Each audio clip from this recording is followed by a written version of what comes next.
Goeienaand, dames en heren. Good evening, ladies and gentlemen. U is soos gewoonlik baie welkom by hierdie algemene jaarvergadering van die Konvokasie van die Universiteit van Stellenbosch.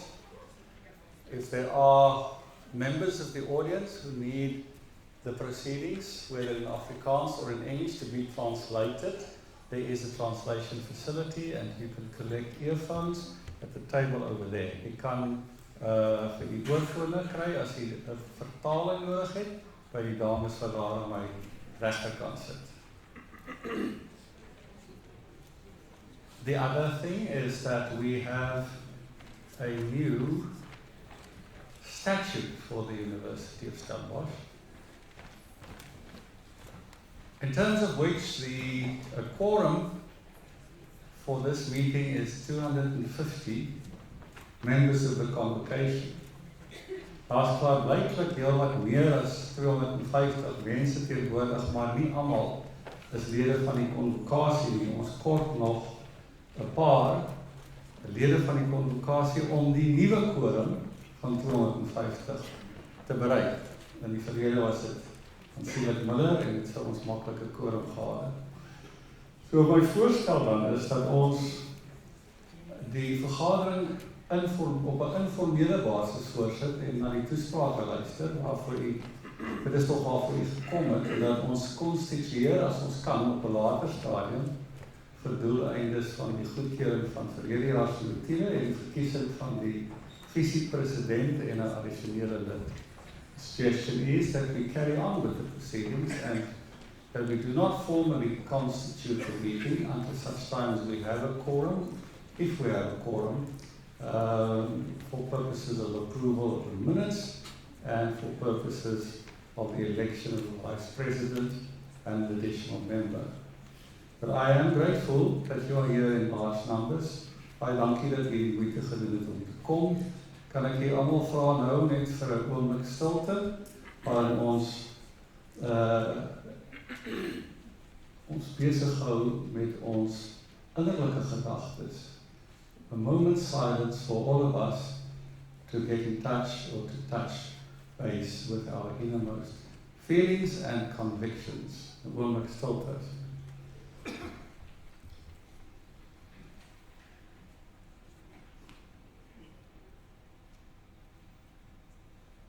Thank you, ladies and gentlemen. Baie dankie.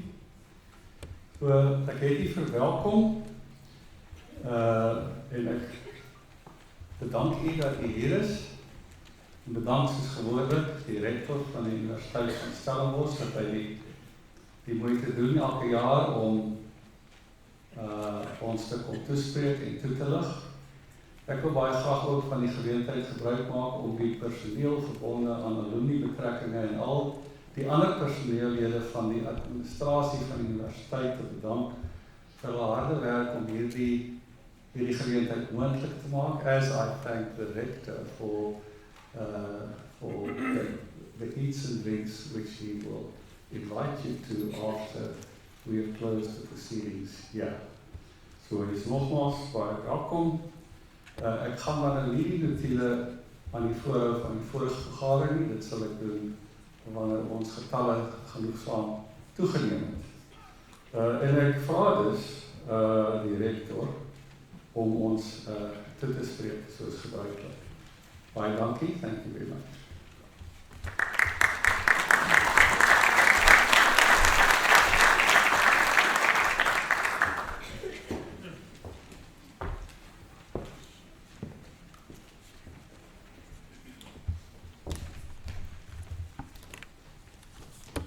Baie dankie. Goeienaand almal. Mongweni, good evening. Thank you very much for this opportunity. Dit is vir die universiteit belangrik om met ons verskillende belanghebbendes te skakel en een van hierdie groeperinge is die Konvokasie, bestaande uit alle US gegradueerdes en voltydse akademiese personeellede. So ek verwelkom inderdaad hierdie geleentheid. Vanjaar het ons persoonlik met bykans 3500 alumni geskakel by 48 alumni byeenkomste reg oor Suid-Afrika en die res van die wêreld. And we've set up 7 new alumni hubs, bringing the total to 22 around the world. From Luxembourg to Windhoek, Port Elizabeth to Durban, and the list goes on. New York, Los Angeles, London, Berlin, Amsterdam, Paris, Hong Kong. En daar is maties oral. Dynamische alumni wat geesdriftig, positief en loyaal aan hul alma mater is. Ek is ook altyd beïndruk deur die besondere bydrae wat ons ou studente lewer, waar hulle ook al in die wêreld is. En dit is mos hoe ons maties ken. Now, as has become customary by now, I would like to highlight some of our university successes this year. 2019 was vir maties nogmals 'n jaar van prestasies, waarvoor ons graag ons personeellede, ons studente, ons vennote, alumni en skenkers bedank. En daar was talle hoogtepunte, maar hier is my top 10. So 1, ons het weer eens 'n groot bydrae gelewer met gesogte kwalifikasies toegeken die afgelope akademiese jaar, dus Desember 2018, Maart 2019, meer as 9000 grade, diplomas en sertifikate. 52% van hierdie kwalifikasies was nagraads van aard, so dis 'n meerderheid is nou nagraads. Ons het 308 doktorsgrade toegeken, nog 'n nuwe rekord. Tweedens, ons bevorder akademiese uitnemendheid en diversiteit. We are broadening access with success. Digby 43% van ons nou 32.000 studente kom uit die bruin, swart, Indiër of Asië bevolkingsgroepe. En ons studente sukseskoers is steeds bo 85%, een van die hoogstes in die land. Met ons werwingsbeurse ondersteun ons veral leerders uit benadeelde onderwysomgewings. Altesaam 1118 studente het in 2019 'n werwingsbeurs of lening ontvang met 'n totale waarde van 57 miljoen rand. Baie dankie aan almal wat ons studente ondersteun. Ek het aan die Kaapstadse fietstoer en marathon deelgeneem vir fondswerwing. I also participated in the London to Brighton cycle ride for bursaries, and funds raised for bursaries have increased by 82% the past 5 years. The Department of Higher Education and Training recently confirmed that Stellenbosch University has the highest throughput, 84% compared to the average of 68%, and the lowest first-year dropout rate, 8% compared to the average of 16% in South Africa. Third, we continue to receive recognition on the global stage. In the latest Times Higher Education World University Rankings, we've again improved our position. En vakrigtings met maties word ook onder van die bestes ter wêreld beskou. Op die jongste ranglys vaar ons veral goed in opvoedkunde, bestuur en ekonomie en sosiale wetenskappe. We are the only university in Africa invited to join the prestigious Global Alliance of Universities on Climate. The other members include UC Berkeley, Cambridge, Imperial College London, the London School of Economics, MIT, and China's premier university, Tsinghua University. That's the league we're in. Die aansien wat ons geniet, kan tot 'n groot mate aan ons navorsingsprestasies toegeskryf word. En dit is die 4de hoogtepunt. Ons aantal navorsers met 'n gradering van die Nasionale Navorsingsstigting het verjaar tot 473 gestyg, 'n toename van 92% oor die afgelope 5 of 6 jaar. And 14 of our researchers are A-rated by the NRF, which means they are considered world leaders in their fields. In die 5de plek is ons naam ook op die sportveld en op kunsgebied hoog gehou. Maties rugby het weer die Waarsdiebeker gewen. And our world champion university choir will defend their title in Belgium next year. Maar wat van die rol van die universiteit om die groot uitdagings van ons tydvak aan te spreek. En ook in die verband gaan ons voort om 'n verskil te maak. Dis ons 6de hoogtepunt. In July, we launched our new School for Data Science and Computational Thinking to much acclaim. The world is changing fast, and this new school is our stake in the unfolding future. It's a groundbreaking feature. The school will work across all 10 of our faculties in an interdisciplinary, multidisciplinary, transdisciplinary way. And there's already a new degree course in data engineering that will start next year, and exciting new interdisciplinary study options are available in such fields as bioinformatics and computational biology. Then there is social impact, our 7th highlight. We now have close to 200 social impact initiatives registered at SU, in which more than 400 staff members and 500 students are involved. And together they have devoted 138,000 hours of service to various communities the past year. Ons 8ste hoogtepunt is ons campusvernuwingsprojek.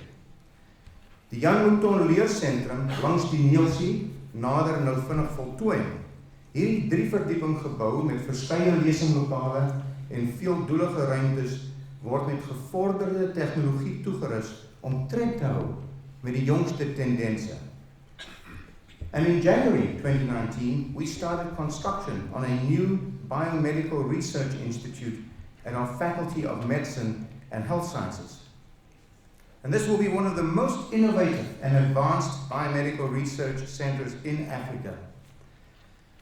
En dit is 2 voorbeelde, net 2, van die 147 bouprojekte wat tans aan die gang is by Maties. Ons fasiliteitsdienste bestuur 490 geboue met 821,000 vierkante meter bruikbare ruimte op 576 hektaar grond.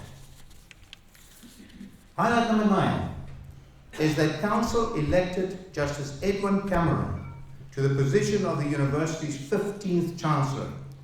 He will succeed Dr. Johan Rupert, whose term as Chancellor expires at the end of the year. Justice Cameron exemplifies Stellenbosch University's values, and we look forward to the immense contribution he will make to his alma mater. En dit bring my by die 10de saak wat ek wil klemtoon. En dit is ons verbintenis tot meertaligheid. 'n maand gelede het die Konstitusionele Hof eenparig ten gunste van die US beslis deur gelyke kansse se aansoek te verwerp. Die uitspraak stel dus duidelik dat ons 2016 taalbeleid grondwetlik geregverdig is. Die beleid is verder daarop gemik om toegang en meertaligheid by die universiteit te bevorder en die akademiese en beroepssukses van studente en personeel te ondersteun. Die Hof het ook bevind dat die proses wat die universiteit gevolg het om die taalbeleid te aanvaar deeglik, omvattend en inklusief was en dat daar behoorlike oorlegpleging plaasgevind het. Ons bly verbind tot die gebruik van Afrikaans, tesame met Engels, as onderrigtale teen die agtergrond van inklusiwiteit en meertaligheid. Soos jy weet, is 'n afgetrede regter aangestel om 'n klagte teen my te ondersoek dat ek by die taalhofsaak probeer inmeng het.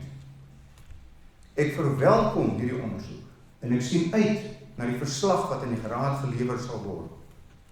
Enige verdere kommentaar van my kant in sake hierdie ondersoek sal ontoepaslik wees op hierdie stadium. Die universiteit sal daardie stadium dan verder oor die saak kommunikeer. Terug na die hoogtepunte. Verlede week het ons aangekondig 'n leerstoel in Afrikaanse taalpraktyk word by die US tot stand gebring dankse 'n borgskap deur Ton Vosloo en Annette Pinaar Vosloo. Hierdie is die eerste en enigste so 'n persoonlike leerstoel ooit aan 'n universiteit. And speaking of research chairs, these have more than doubled the past 6 years, and now number 48. 48 research chairs. 4 new chairs were established the past year alone. Stellenbosch University is indeed fortunate to have academic staff helping to position the university as a national, multilingual, inclusive asset with global standing. Dames en heren, daar is soveel hoogtepunte. Ek gaan nog 'n paar noem. Om die waarheid te sê, kom ons kyk. Hoeveel kry ek ingepas in die volgende 3 minute? So, hold yours. Here goes. 1. Ons nuwe visie en strategiese raamwerk het verjaar in werking getree, waarmee ons Afrika se voorste navorsingsintensieve universiteit wil word. 2. We celebrated the 10th birthday of our African Doctoral Academy. The past decade, they have presented 210 workshops for 4,500 participants from 53 countries. 3. SUNI's 292 partners in 63 countries on 6 continents. 4. Our international students number more than 4,000, or 13% of the total, which is double the national average. 5. Ons het die eerste keer meer as 300 studente uitgestuur op internasionale programme, semesteruithou, somerskole en kortprogramme. 6. We have 20 agreements in place for joint PhDs with top universities around the world. 7. Our business school's MBA has been ranked the top program of its kind in Africa. 8. Ons is van plan om ons besigheidskool terug te bring Stellenbosch toe en te vestig by Ouder Libertas, waar die stel vir ons grond geskenk het. 9. Ons is besig om nuwe nawe en simbole op kampus bekend te stel om die universiteit 'n tuiste vir almal te maak. 10. Our Center for Student Recruitment visited 315 schools nationwide, reaching 35,000 learners. 11. Die ES Woordfees se Woorde Open Wêreld projek het 23,000 leerders tydens 354 skoolbesoeke bereik. 12. Ons het 45,000 eerstejaars aansoeke vir 2020 ontvang. 6,000 meer as verlede jaar. En die hoofrede wat hier aansoekers verskaf word, is die universiteit se akademiese reputasie. 13. 600 senior studente is vir jare as mentors vir nuwelingsstudente opgelei wat help met akademiese sukses en welstand. 14. Nog 5 vlaktebeurse is toegeken, wat die totaal op 31 in afgelope 5 jaar bestaan bring. 15. Ons het 'n groot projek van stapel gestuur vir nuwe studente administrasie en finansiële stelsel, SunStudent en SunFund in 2021. 16. Ons verskaf tans campushuisvesting aan 8,000 studente. 17. Huis Stellenbosch, wat vroeger vir jare in 'n brand beskadig is, sal in 2021 heropen as 'n moderne, doelgerigte koshuis. 18. The university's electricity consumption has dropped to 2008 levels. Water consumption is down 51% and we've recycled 55% of our waste. 19. The level of crime incidents reported to campus security is at a 10-year low. 20. We're setting up joint working groups to combat gender-based violence. 21. Our campus health service has provided 25,000 patient consultations so far this year. 22. Een van die grootste nuusstories van die jaar was die uitvinding van een van ons tweedejaars studente van 'n eetbare strooitjie. 23. Stellenbosch University featured strongly in the news in 2019 with the most stories of all universities in the country. 24. Hier is personeellede en studente het vir jare al 400 meningsartikels en 200 rubrieke gepubliseer. 25. Stellenbosch University has lodged 127 patents the past 10 years. More than any other university and even more than the CSIR. 26. Our launch lab has just been named the top business incubator at a university in Africa. 27. Innovus, which looks after the university's intellectual capital, has been instrumental in the creation of South Africa's new University Technology Fund. 28. We've received the largest grant in the history of the university, $19 million.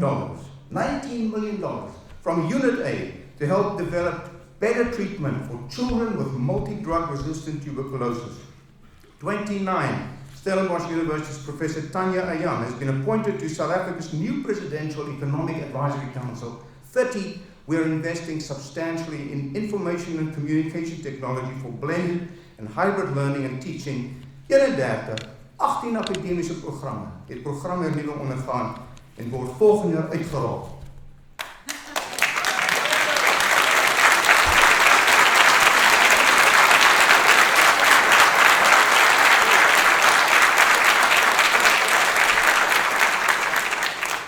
maybe a little bit more than 3 minutes, but it was well worth it.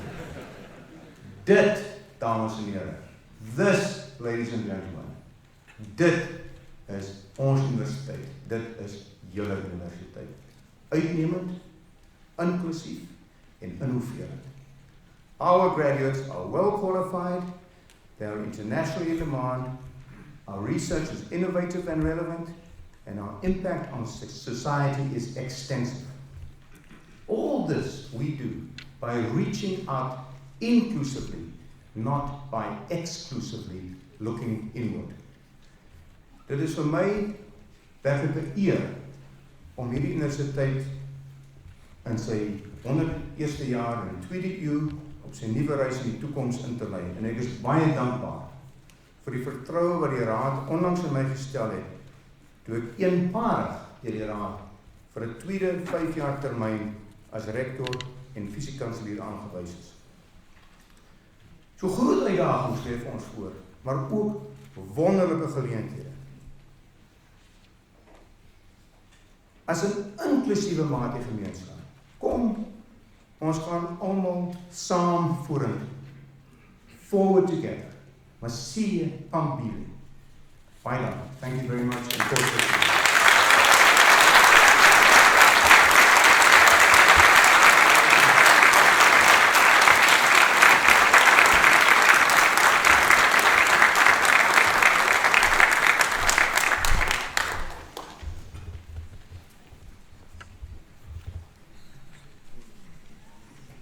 Dames en heren, nie al die rektors se hoogtepunte is my laagtepunte nie. Daar was net een. Maar die ander mense kom geluk, soos wat ek die personeel van die universiteit gelukwens, met al hierdie buitengewone prestasies. Daar is voorbaar voortrekkelijke prestasies on which the university can rightfully be proud and for which it should be duly grateful. So baie dankie weer eens aan die rektor dat hy die moeite gedoen het om ons vanaand toe te lig oor die afgelope jaar se prestasies van die universiteit. My sincere gratitude to the rector for being here and informing us of matters that concern the university and by definition the alumni. I'm happy. Ladies and gentlemen, can you indicate, is there anyone who needs a translation service? Because we can have the earphones delivered to you. Please, would you raise your hand if you need a translation? I assume that to be from Afrikaans to English. Would that be correct? Good.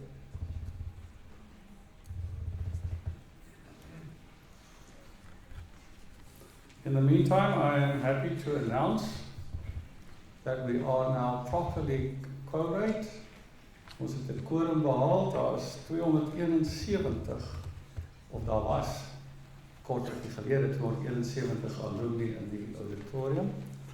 En ek verwelkom u almal dus weer eens, en kan nou aankondig dat hierdie vergadering behoorlik byeengeroep is, behoorlik geadverteer is, en ek konstitueer nou die vergadering. Die notulen van die vorige algemene jaarvergadering is reeds aan u versprei. You have had distributed to you the minutes of the previous annual general meeting of the Convocation. Is daar voorstelle dat dit as geleese beskou? Can we consider that as being read? Any proposals in that regard?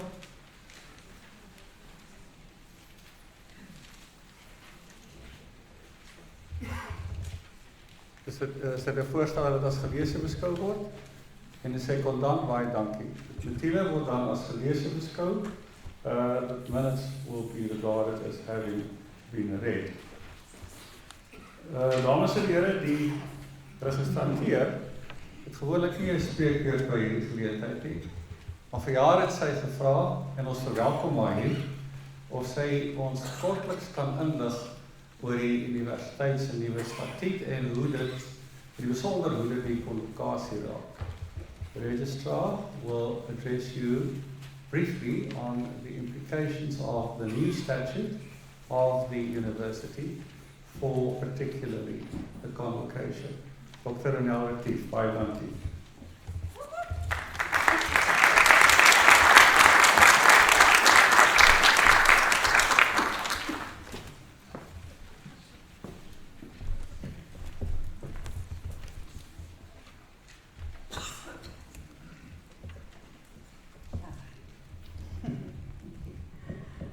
Goeienaand dames en here, baie dankie vir die geleentheid.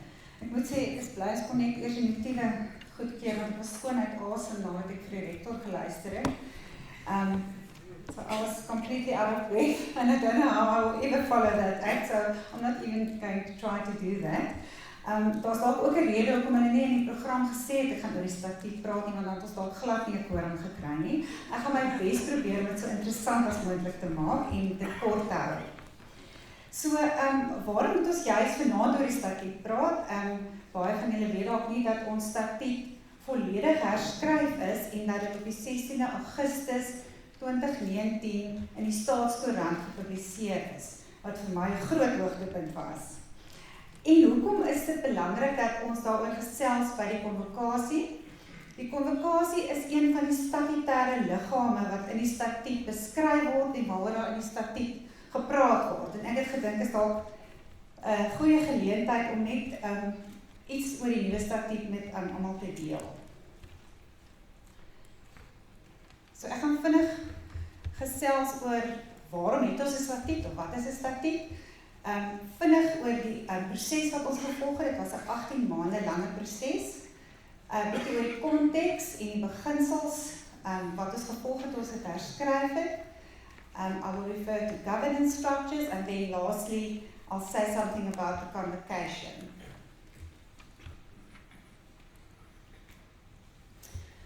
So, die statuut is die grondwet van die universiteit en dit bied die institusionele raamwerk vir effektiewe oorsig, bestuur en administrasie van die universiteit. En die statuut is ondergeskik aan die Suid-Afrikaanse grondwet en aan die hoër onderwyswet. So hiërargies is dit so in die derde laag, die grondwet, hoër onderwyswet en dan die statuut. Dit dek onder meer die samestelling en funksionering van die statutêre liggame, die raad, die senaat, fakulteitsrade, ons studenteraad word beskryf in die statuut en dan ook die konvokasie. So, the new statute includes a preamble, which is new, explaining the spirit and the broader intent of the statute and touching on guiding principles such as human dignity, equality, freedom, academic integrity, and the promotion of unity and diversity. It's supposed to be an enabling document. So, hoewel dit 'n stuk wetgewing is, het ons probeer om dit so te skryf dat dit besluitneming fasiliteer eerder as om ons te laat voel ons word aan bande gelê deur die statuut. En ons wil regtig soepelheid in oorsig, bestuur en in administrasie in die hand werk met die statuut. Dit is 'n common sense dokument, dat ek nou common sense in die Afrikaanse sin gesê, maar ek seker almal verstaan wat ek daardeur bedoel. So it's a common sense document that should support effective decision making processes. So, net in terme van die proses,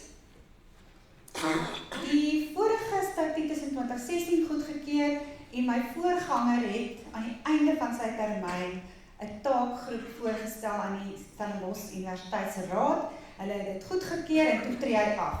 En toe word ek die gelukkige wenner van die projek op daardie stadium. Ons het in Augustus 2017 begin met ons konsultasies. Die nuwe dokument is opgestel deur 'n taakspan waarvan ek die voorsitter was en ons was bevoorreg om saam met verskeie regsgeleerdes en kundiges te werk. Dit was regtig 'n wonderlike verrykende ervaring. Ons het verskeie werkswinkels gehad. Ons het 'n maandlange proses van openbare deelname gehad. We had a month-long public participation process, and we received many inputs into the statute while we were writing it. And this is not my last slide, but I really want to use the opportunity to thank the members of the Convocation who participated in this process. We had people doing little markups in the hard copy and submitting that to us, and we've written, we've kept track of everything. So as daar mense is wat wil sien wat ons met die insette gemaak het, is julle baie welkom om te kom kyk in my kantoor. So die statuut is nie 'n dokument wat in isolasie staan nie. Ek het reeds verduidelik waar dit hiërargies inpas binne die breë wetgewing, maar ons het ook ander beginsels in gedagte gehou toe ons die statuut herskryf het. Ons het besef, ons statuut moet ons help om vorentoe te beweeg. Dit moet 'n toekomsgerigte dokument wees. Ons wil belyn met die ideaal van 'n inklusiewe wêreldklas universiteit. Ons moet ook met die konstitusionele beginsels, demokratiese beginsels belyn, en ons wil etiese en effektiewe leierskap bevorder daardeur. And I've quoted a little extract from the King 4 report on corporate governance, which you will see there, where ethical and effective leadership is described as key for the governance of an organization. So hier is van die dokumente wat ons geraadpleeg het, dis sommer net vir interessantheid. Ons het baie gekyk na ander universiteite se statute. Ons het gekyk na dokument wat ek daaraan gegee het as Guidelines for Good Governance Practice and Governance Indicators for Councils of South African Public Higher Education Institutions van 2017, wat ek vir ons 'n goeie riglyn gegee het van waar ons op pad is. So, ons het 'n raamwerk in die statuut. Die statuut is nie veronderstel om in elke stukkie detail in te gaan nie. Ons het 'n groot taak voor om institusionele reëls te skryf. The Higher Education Act provides for institutional rules to give effect to detailed aspects of the statute. And we've tried to keep it simple in language and in style to facilitate accessibility. So there you can see the hierarchy, and I think for the next 10 years or so, we'll be working on the institutional rules. That's going to be a huge task. Ek wil net vinnig kortliks praat oor van die veranderinge in terme van ons oorsigstrukture.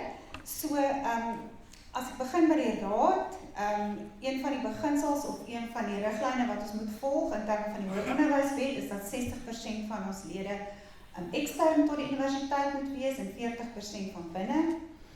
Daar is 'n groot dryf om universiteitsrade te verklein. Dit was interessant om te sien dat Suid-Afrika naas Nigerië, dink ek, die grootste universiteitsrade het.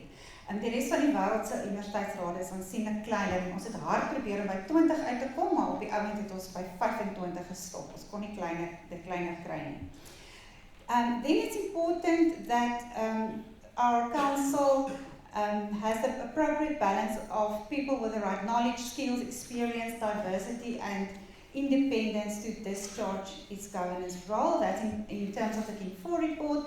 And then the Higher Education Act also makes it clear that we need people with knowledge and experience on our council relevant to the objects and governance of public higher education institutions. So that is what we aim for when we look at the composition of council. So net vinnige oorsig, ons raad is verklein na 25 lede toe. Ons het gesny op lede uit die Konvokasie, ons het ook gesny uit lede van ons universiteitsbestuur. Ons senaat, en op die senaat het ons meer verteenwoordiger vir nie-professorale akademici, studente en steundienste personeel. Ons fakulteitsrade moet ook voorsiening maak vir studente en steundienste personeel en ons institusionele forum is ook aansienlik kleiner gemaak van 32 lede na 23 lede. Laastens net oor die konvokasie. Die nuwe statuut maak dit duidelik dat die doel van die konvokasie is om die welsyn van die universiteit te bevorder. The objective of the convocation is to promote the welfare of the university. There are more than 200,000 alumni all over the world, as we've heard from our rector, and we would like to unlock their diversity and ensure a broad range of opinions about relevant issues. And how will we be doing that? In terms of the convocation, our meetings need to become increasingly more inclusive, and that's where technology will be coming in. As an institution, we need to ensure the highest possible level of participation.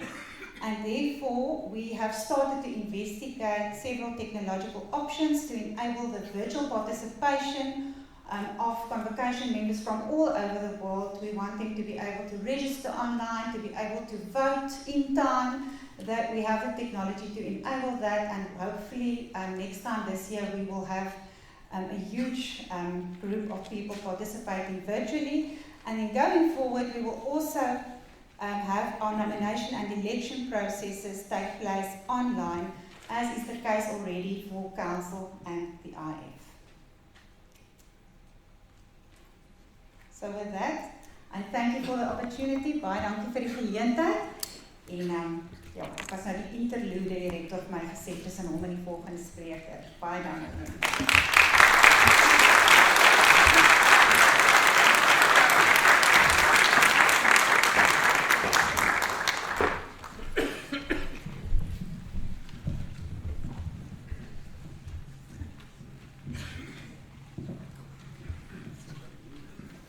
Baie dankie Dr. Latief. Daar was 'n rukkie gewees dat ek aan die hand wou gedoen het dat dit 'n fout was om die quorum so hoog te maak, maar dit het gewerk. So die statuut het sy eerste toets geslaag. Thank you so much for enlightening us about that. Ek vra nou die vice-president, Willie Liebenberg, om ons gasspreker, Waldemar Pelser, die redakteur van rapport, aan u voor te stel. Ek is baie bly om te kan sê dat hy die derde uitnodiging om hierdie geleentheid toe te spreek aanvaar het. Wat aanduidend is daarvan dat hy 'n baie besige man is en ons is regtig dankbaar om hom hier te hê vandag. Meneer Liebenberg.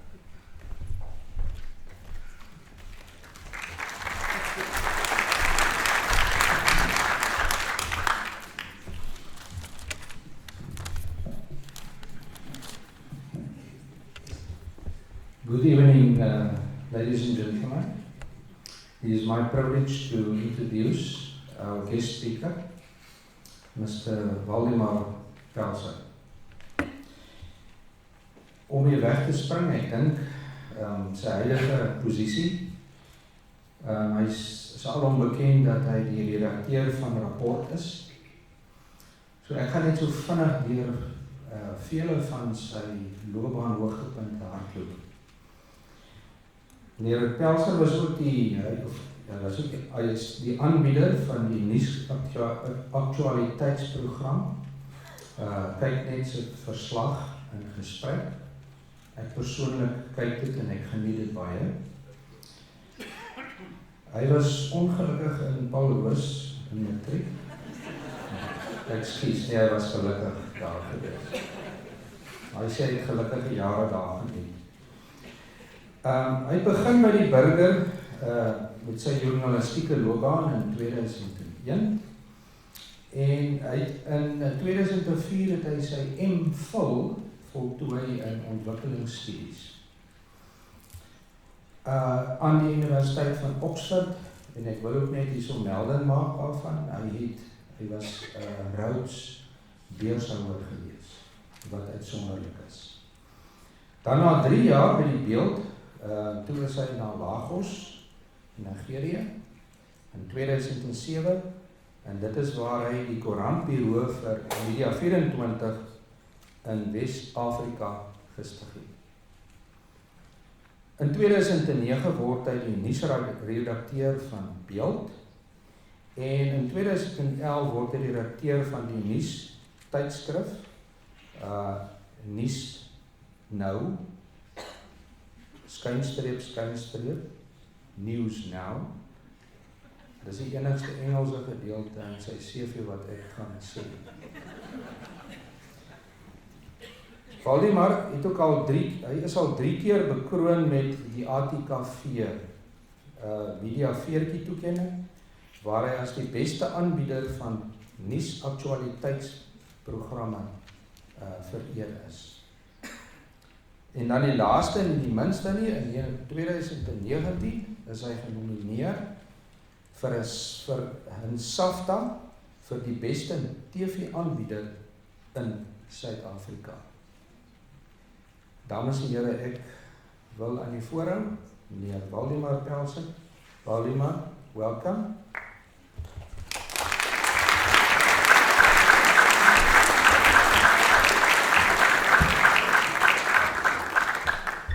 Willie, thank you very much. Baie dankie vir die bekendstelling en Jan vir die uitnodiging. Jan mentioned that the fact that I said no twice and yes this year means that I'm very busy. It could also just mean that you're very persistent. Jan, thank you for the invitation. Dis baie lekker om hier te wees. Aan die rector, baie dankie vir die toespraak. I heard so many highlights this evening and so much good news that I see it as my duty to introduce balance. Journalists are very rarely invited to share good news with an audience, but I'll try not to break a record with the bad news. I'll try to moderate it from time to time with some highlights of my own. Ek hoop dat julle tyd het vir nog 'n paar syfers want ek het 'n paar wat ek gebruik in my toespraak. Prof de Villiers, ek bly dat rapport daarom 'n geringe bydrae kon maak tot die nuusberigte waarna jy verwys het. Ek weet nie of jy daar bly is nie, maar dit is heerlik om hier te wees. Thank you so much. Thank you so much for the invitation. Okay, so a lot has been said about the Springboks victory in Yokohama last Saturday. Some have said that it unites us. Others have said that it merely perpetuates the fiction that we are one. Maar die feit is dat ons het iets reg gekry waarna elke rugby spelende land streef, met 'n swart kaptein sonder streng raskwotas. Ons het weer iets gehad om saam te vier. Al is dit nie 'n kitskuur vir ons land se grootste probleme nie. Die Springbokke is aangevoer deur 'n jong man van die Oos-Kaap wat of onaangetast is deur die Zuma-jare se rasretoriek of dit juis raak geluister het en die gevaar daarvan gesnap het. Met egtheid het Konvokasie aan Suid-Afrikaners, wit en swart, in Xhosa en in Afrikaans gesê, hy is almal se kaptein. Dit was nogal lekker. But while Konvokasie and his team became world champions in Japan, Eskom couldn't keep the lights on at home. While Konvokasie is in so many regards a modern, hopeful South African, Eskom and the ANC tell us a story of a South Africa in which millions of households and businesses are trapped in a pre-modern existence. We are struggling to be more like Konvokasie and his team, and less like Eskom and the ANC. We can pay attention to his story. There are lessons in it for us. Een van hierdie lesse is dat die eindbestemming nooit vooraf bestem is nie. Nie 'n rugbyspeler se nie, en ook nie 'n land se nie, en ek glo dis vir ons goeie nuus. Net soos dit soms vir die jong Konvokasie in 'n Oos-Kaapse township skool by tye moes gelyk het, of daar min hoop is, op sukses eendag, is die vlakke van vertroue onder baie Suid-Afrikaners tans skrikwekkend laag, al voel die sege in Yokohama hoe lekker, en al maak Tito Mboweni die regte geleide. Om die etenstafel of braaivleisvuur hoor mens dikwels van planne om die land te verlaat. 25,000 per jaar net onder sogenaamde Afrikaners praat nie net daaroor nie, maar maak die sprong, het die Solidariteit Navorsingsinstituut onlangs geraam. Gautengers bou eers 'n pitstop in die Kaap natuurlik, Kaapstad Gateway to Perth sê hulle. And of course, our government doesn't keep data on how many South Africans permanently leave the country, but accepting countries like the UK, US, Canada, Australia, and New Zealand do, and that's where Solidarity's numbers come from.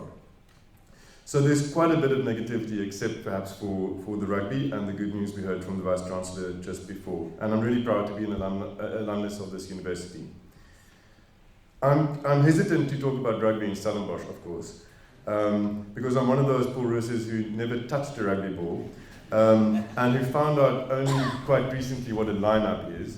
I'm ashamed to admit. But I do want to start with Konvokasie's story in this conversation tonight about our future scenarios in South Africa between now and 2029, which is what I told Jan I would speak about. He reminds us, Konvokasie, of the truism that where you are doesn't determine where you end up. Uitkomste verbeter wanneer goeie mense woeker en dit verswak as hulle op beter dae sit en wag. in die hoop dat die oplossings van elders sal kom. Boonop is dit dikwels vir harde werkers met verbeelding, durf en vaardighede moontlik om hul eie situasie te verbeter, ongeag wat rondom hulle gebeur. So my question tonight in the still warm afterglow of Japan is how we are doing as a country and how we can ensure that in 2029 we're better off than we are now. I make many assumptions in my speech because I don't have a crystal ball, not a reliable one at least. And one of them is that the future is highly uncertain. I do not believe in predetermination. Siya Kolisi se kapteinskap eers van die Stormers en toe van die Springbokke was byna ondenkbaar. Hy, die seun wat arm groot geword het by Insengeni Primary School in Port Elizabeth. Maar toe word 'n beurs vir hom aangebied, ingryp nommer 1. Toe gryp hy die geleentheid met albei hande aan, ingryp nommer 2. Nou lei hy 'n span wat wêreldkampioene is, against the odds. En dis natuurlik ook ons uitdaging as land, om against the odds, ondanks dit wat nie werk soos dit moet nie, en 'n helse, morsige geskiedenis, in te gryp waar ons kan, sodat Suid-Afrika in 2029 rampspoed kan systap, en sodat ons geleenthede kan aangryp, wat ander om ons nie sien nie. En ons sien hoe hierdie universiteit geleenthede aangryp, wat ander universiteite sukkel om te sien. So, hoe sal 2029 lyk? Wat weet ons en wat weet ons nie? I make a number of assumptions tonight. One is that many South Africans' lives are already characterized by disaster, and that disaster on a bigger scale always remains a risk for the rest of the country. Government inaction is already serious, but anybody who's been to the north of South Africa know that it can get much, much worse. Nog 'n aanname is dat ons in hierdie konfrontasie met ons vrese en ons hoop vir die toekoms nooit magteloos is nie. Ons maak keuses oor wat om te sê en waaroor om te swyg, wat om te bou en nie te bou nie, wanneer om te litigeer en nie te litigeer nie. En bes vir wie om te stem en nie te stem nie, as ons stem. Hoe dit in 2029 met ons sal gaan, sal tot 'n mate bepaal word, maar nie uitsluitlik nie, deur die ekonomie. On the economy, my assumptions are pretty morbid, and this will inevitably impact on politics in the next 10 years. My one assumption is, but I can be proven wrong, that unemployment can continue to rise as the fourth industrial revolution undermines job security, even among the highly skilled. And as the minimum wage further threatens job security of the least well paid. Die president se drome oor die vierde nywerheidsrevolusie is goed bedoel, maar ons onderskat hoe ontwrigtend die veranderinge kan wees vir die wat reeds werkloos is of ondergemiddeld verdien.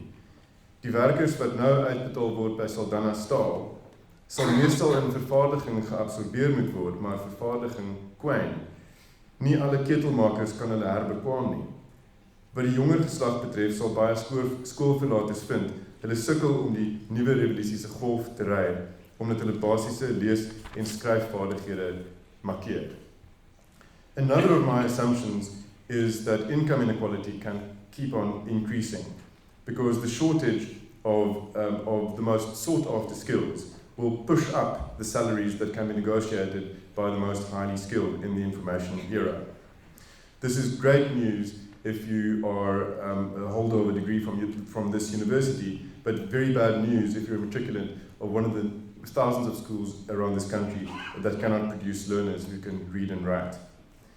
Industries which historically absorbed the less skilled, like mining, construction, and agriculture, are becoming ever less labor intensive, or are contracting because of an unfavorable economic and political climate. Even tourism is under pressure, which represents almost 9% of all economic activity in the country, even though new visa regulations were recently announced, which is very good news. Ek neem ook aan dat groeiende werkloosheid en ongelykheid vir populistiese politici, veral die linkses, opnuut rede gaan gee om die kapitalistiese markekonomie verdag te maak, al is 'n floreerende markekonomie 'n voorwaarde daarvoor om mense uit armoede te lig. Verwag daarom al hoe meer opruiende retoriek van die autokratiese en uiters korrupte EFF. Groeiende ongelykheid en populisme in tandem verhoog voorts die risiko van raspolarisasie, want meer wit as swart Suid-Afrikaners het ekonomiese vangnette in tye van krisis. En die groot meerderheid wit Suid-Afrikaners is vandag veel beter daaraan toe as 25 jaar gelede, al destyds se vrese ten spyt. Ekonomiese skokke tref swart Suid-Afrikaners, meestal met min spaargeld, baie skuld en baie afhanklikes, gewoonlik harder as diegene van ons wat al vir een of meer generasies middelklas is. Dit sal raak gesien word.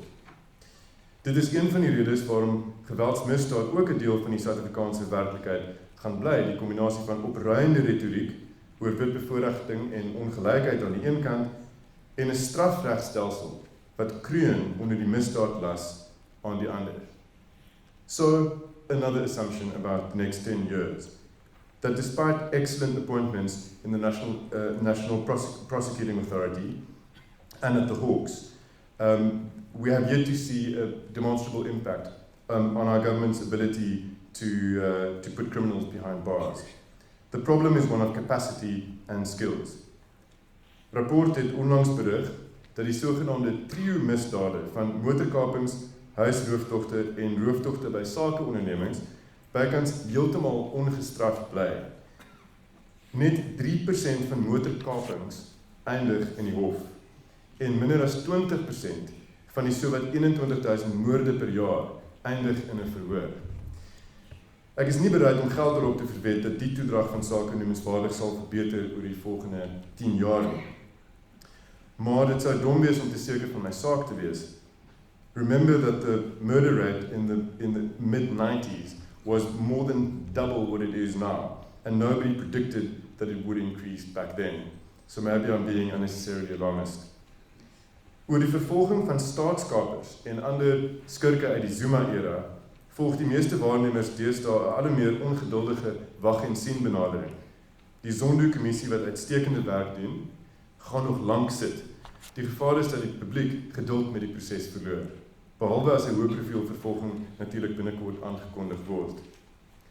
As dit egter voel of dinge te stadig beweeg, moet ons onthou dat die president nie kan of mag inmeng by die keuse van sake wat advokaat Shamila Batoy vir vervolging prioritiseer nie, en dat dit reg is so. Which other assumptions do I make about the time between now and 2029? I assume that the ANC's appetite for the most difficult reforms will diminish as its support at the ballot box comes under increasing pressure. Because the ANC fears an even more painful election result in 2024 than it received in May this year. Parties around the world whose support is diminishing very rarely show the appetite for difficult policy reforms and giving voters bitter medicine. But I might be wrong. Tito Mboweni, the Minister of Finance, recently published a very impressive policy document, which was even lauded by the Free Market Foundation, who said it was full of common sense, and the Institute for Race Relations, who welcomed it as a first necessary step in the right direction, who thought that would be possible. Only recently, but we still don't know how much support Minister Mboweni enjoys. Die afgelope maandag het ons gehoor dat SAL, wat hulle vlugte vanmôre gekanselleer het, jammer vir die van u wat oor see wou vertrek,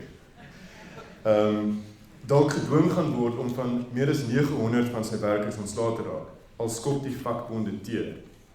Nou ja, as dit die tipe denke is, wat die regering se beleidsvorming vorentoe gaan rig, dan is alles beslis nie verlore nie.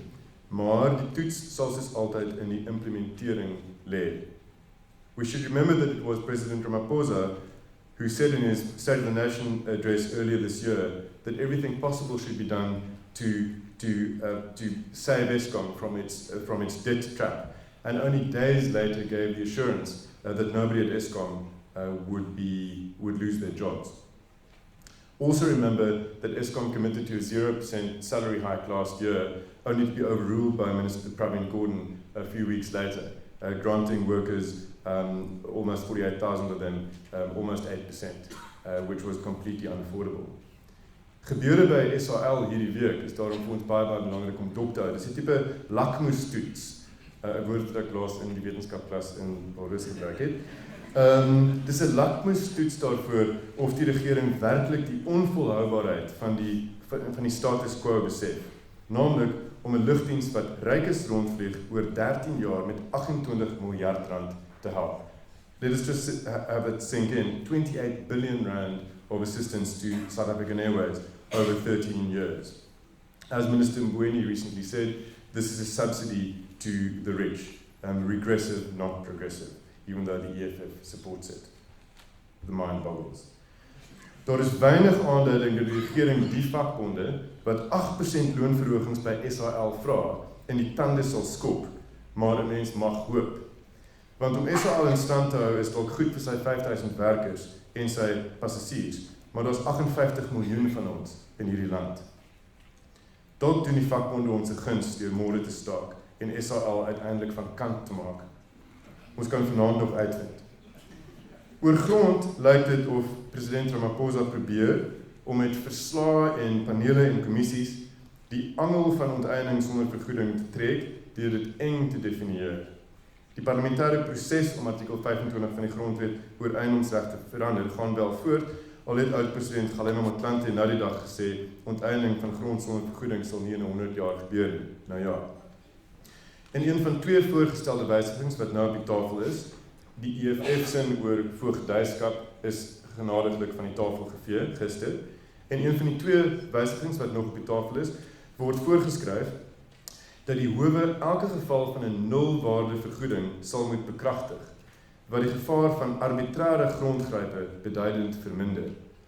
Dit lyk ook of die wysiging aan artikel 25 net van toepassing gemaak sal word op grond, eerder as op alle ander eiendom, insluitend intellektuele eiendom.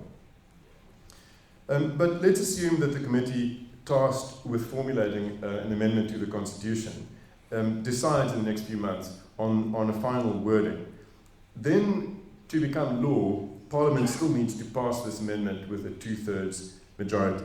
The problem for the ANC, which adopted a motion at its Nasrec conference at the end of 2017 to change the Constitution to effect just this, is that the ANC has only 230 seats in Parliament out of 400 and need 37 votes at least from other parties to effect the amendment the ANC has promised the electorate. So where can the ANC go and fetch these 37 votes? They can go to the EFF with 44 MPs, or to the DA with 84, or to the 39 other MPs from smaller parties, some of whom have expressed their opposition to any constitutional change, including the IFP, who wants to protect the privileged dispensation that the Zulu King enjoys on trust land in KZN. As die ANC doen wat hy sê hy gaan doen, naamlik om bloot 'n wysiging voor te stel wat bestaande bepalinge oor onteiening sonder vergoeding in die grondwet eksplisiet maak, dan sou hy steun daarvoor dalk selfs by die DA kon gaan vra, word gefluister in die gange van die parlement. Maar beslis nie by die EFF nie, wat eis dat die staat die voog van alle grond moet word. As die ANC daarteen 'n meer radikale koers inslaan, wat al hoe meer onwaarskynlik lyk, sal die DA wegstap en begin die EFF dalk belangstel om die mosie te steun. Die punt is, dis geen uitgemaakte saak dat die ANC sy Nasrec resolusie oor die verandering van die grondwet sal kan implementeer nie, omdat sy meerderheid in die parlement te klein is. And it is interesting to note that the conversation about land has died down a lot since those heady Nasrec days. It was the only thing most of us talked about. In its election campaign for the May elections, the ANC barely mentioned expropriation without compensation. How different the Ramaphosa years are turning out to be in some respects. The conversation is dominated instead by our fiscal crisis, about which Minister Mboweni told us a few weeks ago. He expects that government debt, and most of you know these numbers, he expects that government debt will treble in the next 3 years from 1.5 trillion rands to 4.5 trillion rands, 1,5 miljard na 4,5 miljard. En dat ons binnekort meer aan rente op skuld sal bestee as aan gesondheid en ekonomiese ontwikkeling. In hierdie maar jare waarin werkloosheid kwartaalliks nuwe rekords breek, gaan dit natuurlik nie met almal broekskeur nie. Die 29,000 staatsamptenare wat deesdae meer as R1 miljoen elk per jaar verdien, is meer as dubbel soveel as in 2006. En salarisse in die staatsdiens, en hierdie syfer gaan ons monde laat water, salarisse in die staatsdiens het die laaste 10 jaar met 66% gestyg nadat inflasie in berekening gebring word. I just want to repeat that. It's just lovely to work for government. Civil service salaries increased by 66% the last decade after taking inflation into account. That's really, really fantastic. So die soustrein het nie diesel nie, maar ook nie brieke nie.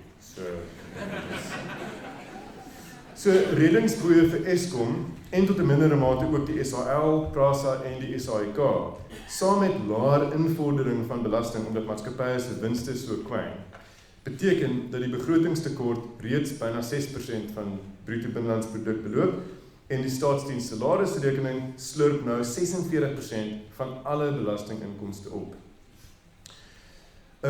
Minister Mbowene's choice between now and February when he delivers his final budget for the next cycle is very, very stark.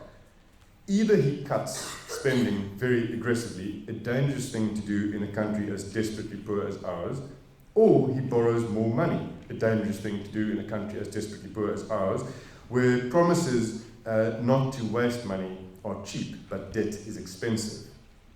Hierdie ekonomiese wanklanke bekommer die ANC, wie se vertoning by die stembus nog altyd 'n sterk korrelasie getoon het met vlakke van vertroue in die ekonomie. Onthou dat die ANC byna 70% van die stemme gekry het in 2004, toe Thabo Mbeki president was, en die ekonomie teen meer as 6% per jaar gegroei het. So the data show that the ANC is rewarded when confidence levels in the economy are high and punished when these levels dip. Nou is die ANC dankbaar vir enigiets bo 55%. En hierdie ekonomiese aanwysers sien die ANC 'n groot moeilikheid by die stembus in 2024.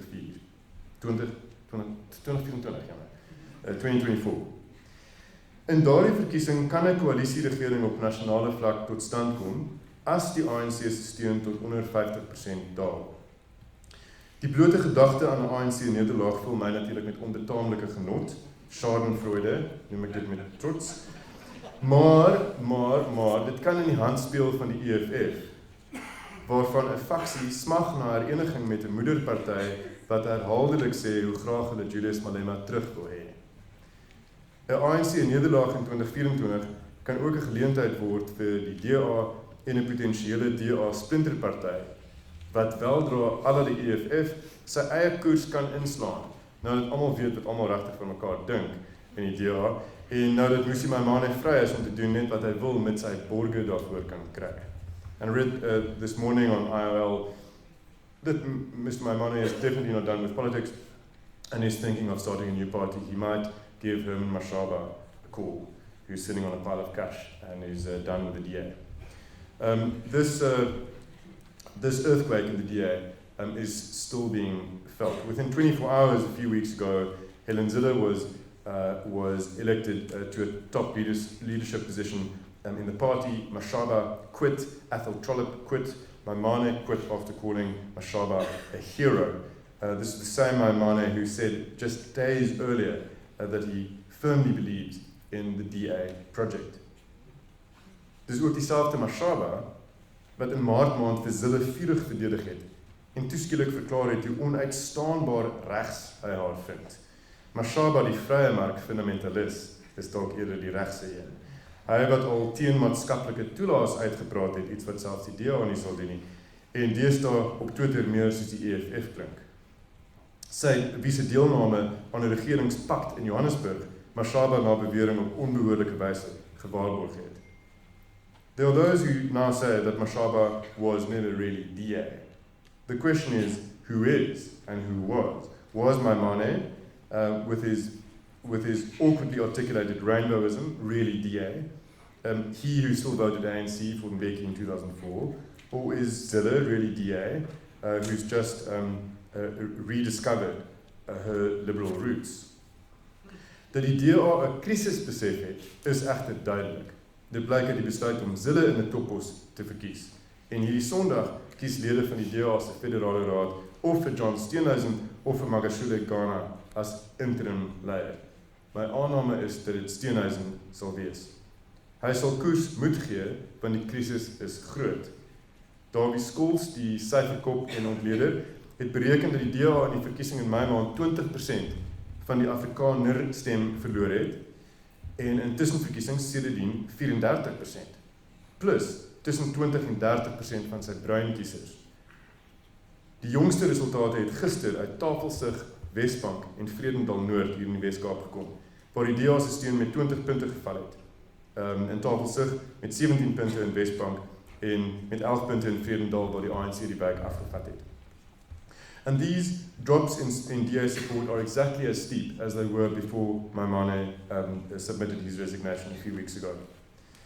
It's becoming increasingly clear that many DA voters who've been quite loyal to the party since the mid-2000s were merely lending their votes to the DA in the mistaken belief that the DA could take over one day from the ANC.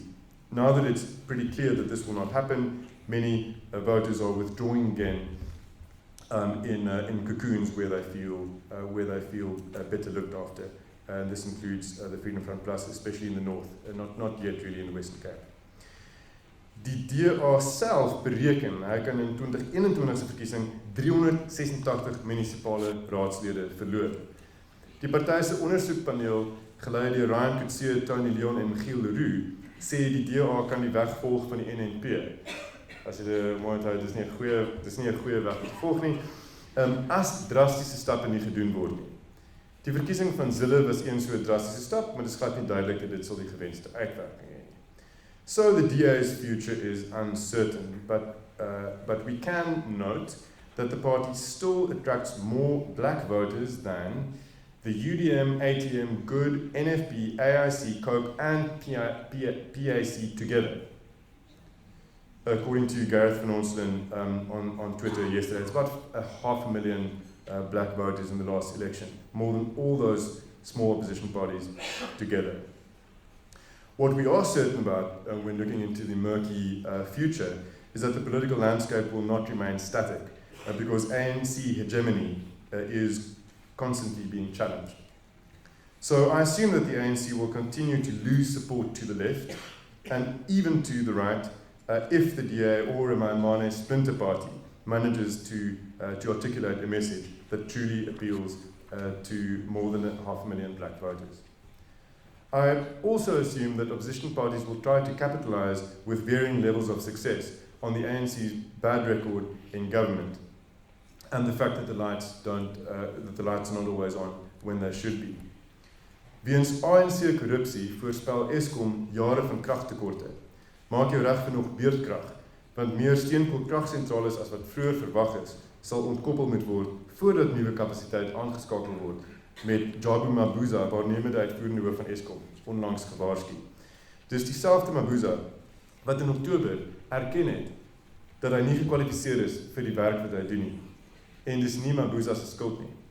Dis sy politieke baase wat die blame moet kry. Jabu Mabuza inherited this Eskom disaster from others who, like he, were put in positions of great power by ANC politicians who valued loyalty to the party more than the ability to do the job. This is what ANC dogma dictates. Mabuza was put in his position by politicians who say that they want to save the country, but are not doing what it will take to be in a better position in 2029 than we are now. Dieselfde politieke base wat klaar oor die amper 24 miljard rand wat munisipaliteite aan Eskom skuld, het onbevoegde kaders aangestel om daardie einste munisipaliteite te bestuur. Nou is hulle, soos wat Ramaphosa was oor staatskaping en beurtkrag, geskok oor die verval. Dieselfde politieke base wat op 'n maandag sê Eskom kan die hele land se ekonomie laat intuimel, beloof Dinsdag daar sal geen werksverliese wees nie. Al het Eskom se werksmag in 'n dekade van 32,000 na 47,000 gestyg sonder dat 'n enkele ekstra megawatt se elektrisiteit opgewek word. We are governed by politicians who believe in the impossible. It reminded me of Alice in Wonderland. When Alice asked the Queen when Alice told the Queen that it's impossible to believe, that one shouldn't believe in the impossible, the Queen said, "I dare say you haven't had much practice. When I was your age, I always did it for half an hour a day. Why, sometimes I believed as many as 6 impossible things before breakfast." Exactly the same is true of the ANC. Hulle glo, jy kan Eskom se skuld van 450 miljard rand aflos en weer likwid raak sonder om een mens af te dank. Of dat jy beleggers kan lok terwyl jy raskwotas in die werkplek verskerp en swart ekonomiese bemagtigingswette opskroef. 6 onmoontlike goed voor ontbyt in Lutulie huis is 'n tweede natuur. Want in die ANC se storieboeke is dit moontlik om grond te onteien en landbouproduksie te verhoog. Dit is moontlik, glo die ANC, om die Weste gedurig verdag te maak en westerse beleggings te lok. Daar's geen teenstrydigheid hoegenaamd nie. The ANC also believes it's possible to consistently put the wrong people in top positions without seeing service delivery to the poor suffer. By die SAL is korrupte stommerikke op die direksie aangestel wat niks van lugvaart weet nie, onthou julle vir Dudu Myeni. By die SAIK het Claudie Motsoeneng, 'n magbelustige man sonder matriek, vir jare die nuusagenda bepaal. Dis gelukkig nie meer die geval nie. The South African Revenue Service was run until November 2018 by a cowboy who lied about how much tax he was ingesamel, ek het nou hier vertaal wat ek skryf. Raising, tax income he was raising, and who closed the unit inside SARS that was chasing big tax evaders. His name, of course, was Tom Moyane. Many others tell similar stories. The previous Minister of Water and Gauteng Premier Nombula Mokonyane said in 2017 that the rand could fall, we'll pick it up. She would find out soon enough how difficult that is. In Ekurhuleni, Mzwandile Masina is the executive mayor. He wants to close Durban's harbour in order to attract foreign investors. Op Al Jazeera het Baleka Mbete, voormalige adjunkt-president en speaker van die Nasionale Vergadering, die afgelope maand die VN se syfers oor geweldsmisdaad en die Wêreldbank se oor ongelykheid bevraagteken, want wat weet hulle nou? Remember the Zuma administration's assault on so-called clever blacks? This anti-scientific way of thinking was a central pillar in Zumanomics, just as it was a central pillar of Mbeki's attitude to HIV/AIDS.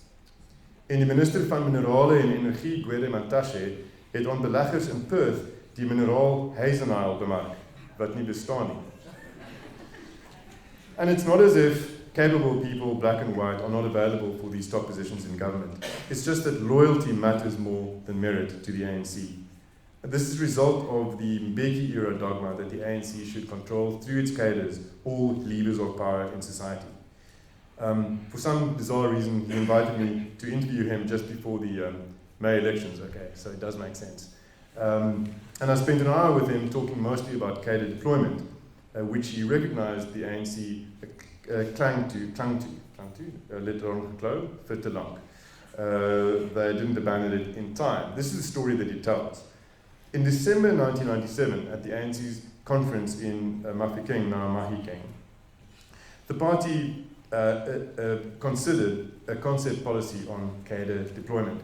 The purpose of this was to develop a cadre policy that would prepare cadres to be deployed or redeployed in all sectors of government and government entities, as well as the private sector, wrote James Meyerberg, who used to be a DA researcher and is now editor of Politics Web.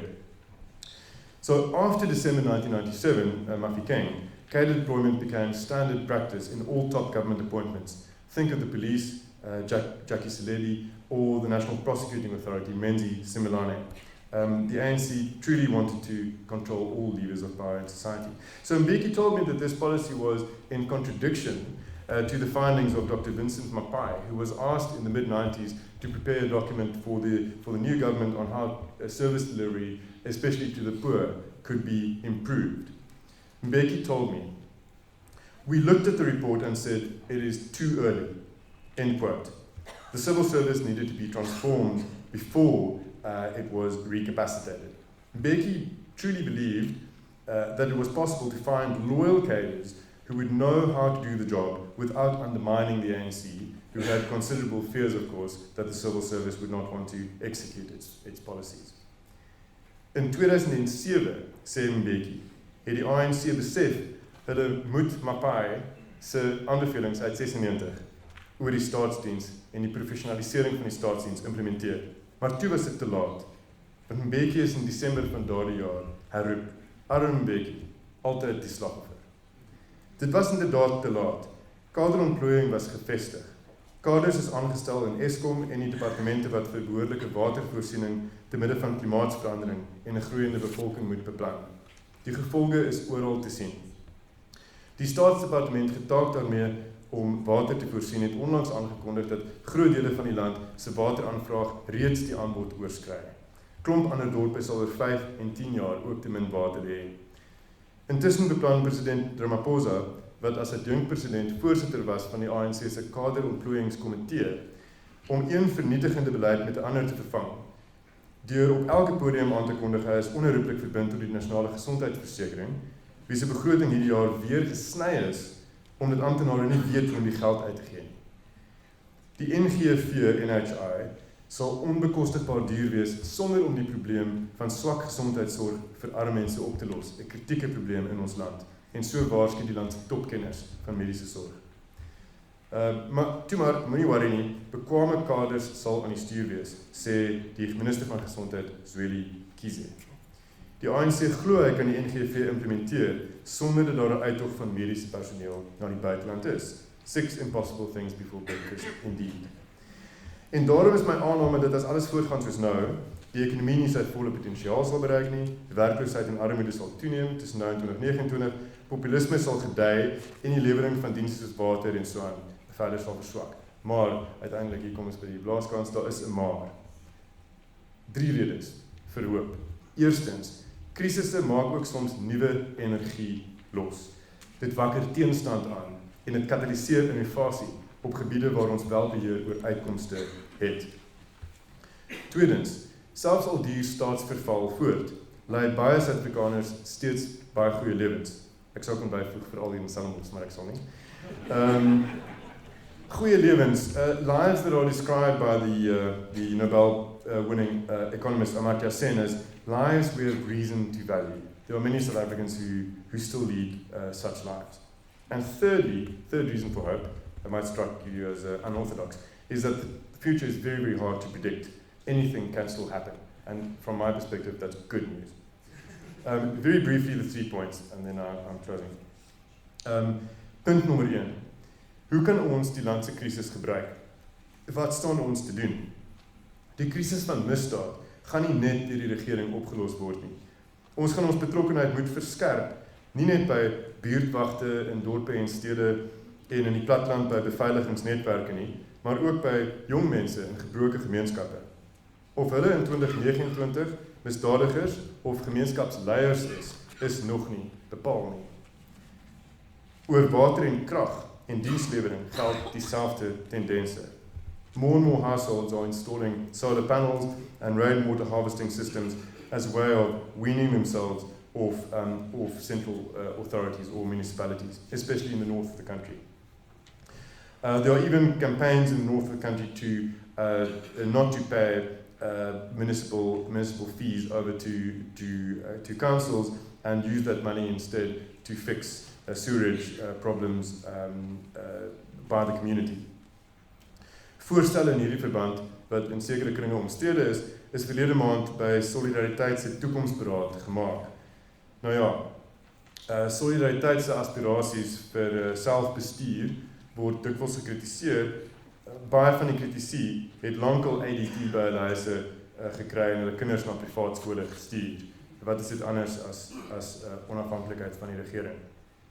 About unemployment and inequality. There's not much that we as individuals can do about inequality in this country, except within our means to positively impact the future expectations of a young person or young people who come from desperate circumstances, or to join hands on an institutional level to make a bigger difference in our cities and our towns.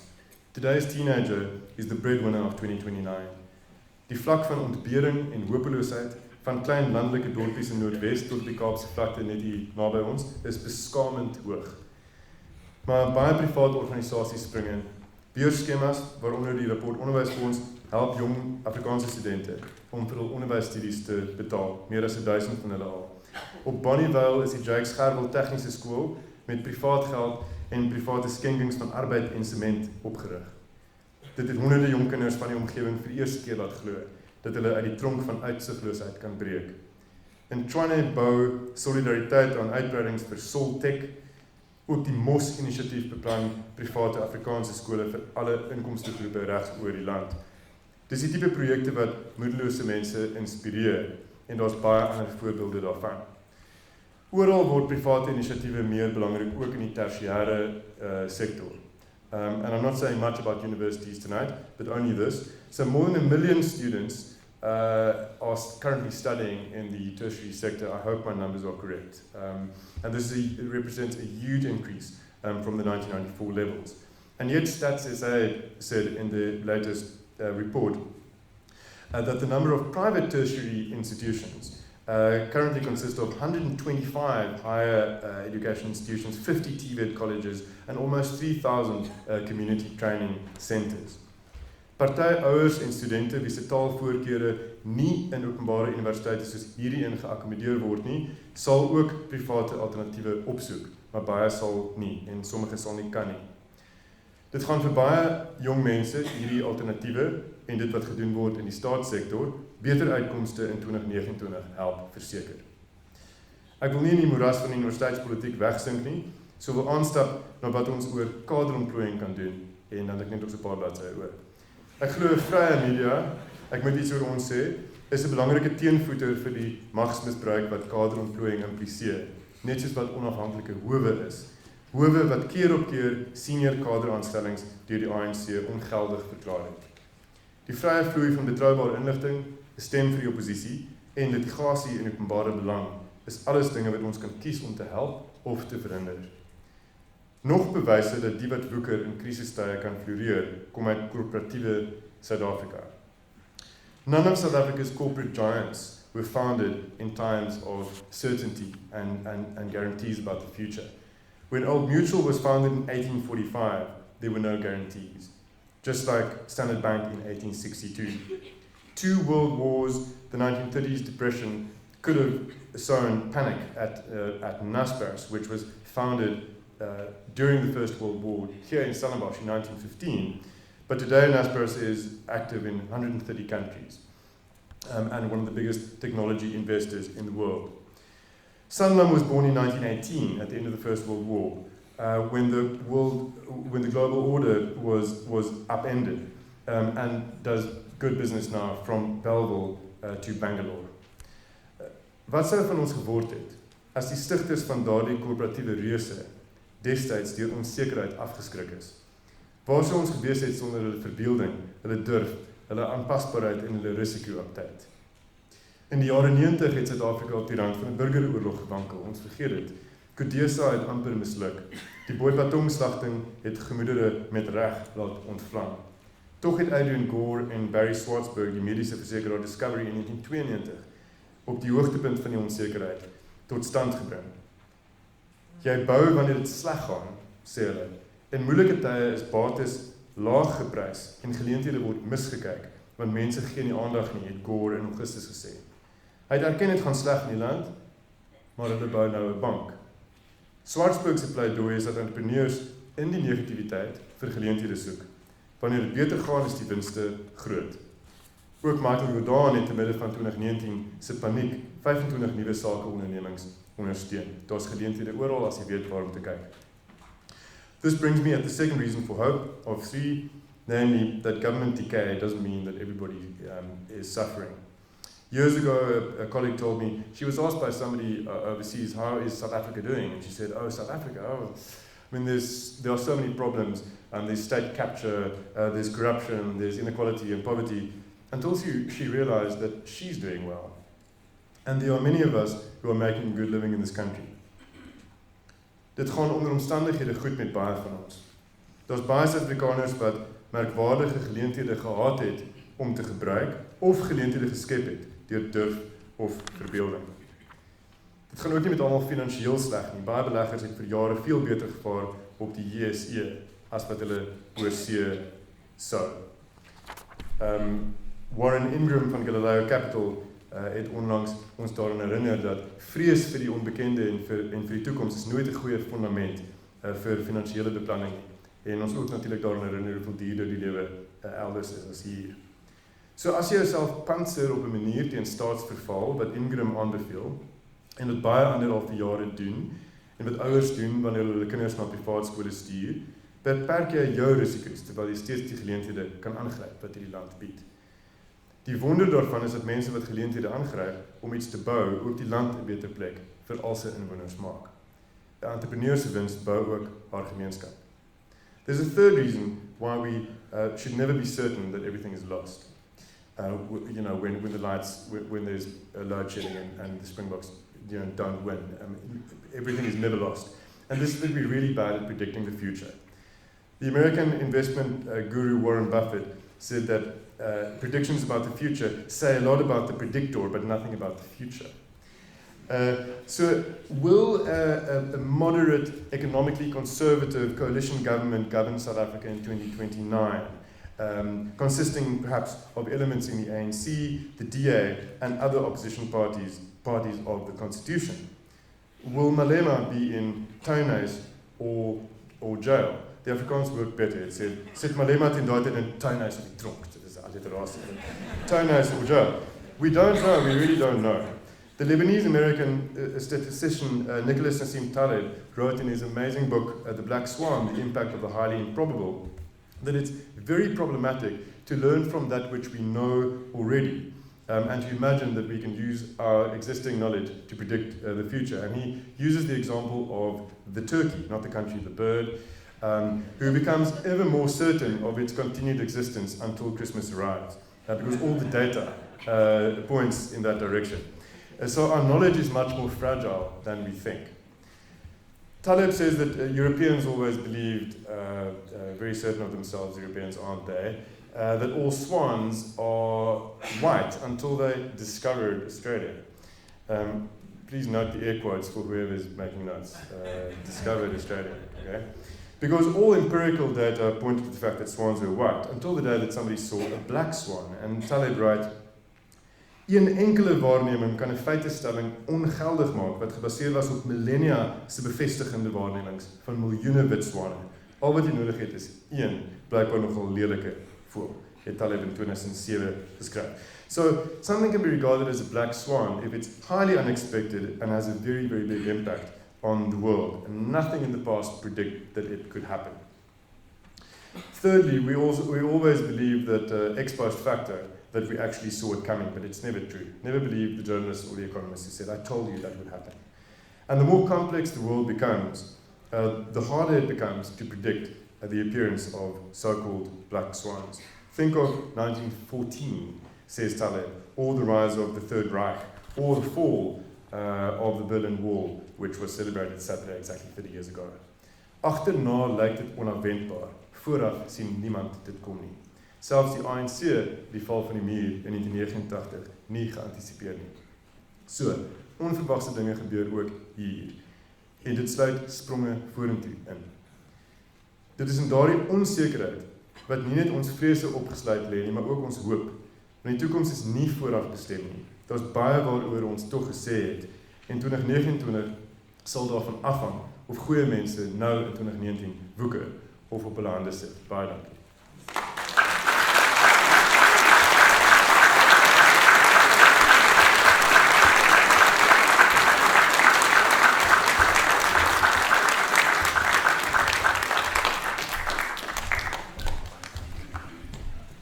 It was worth the wait. Bernard Pieter, ons sekretaris, sal meneer Pelser nou bedank en aan hom 'n geskenk oorhandig as dit blyk van ons waardering. Baie dankie.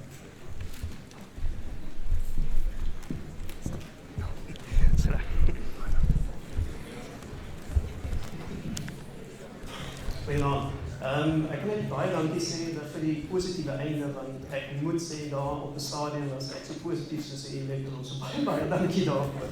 En nogmaals baie dankie.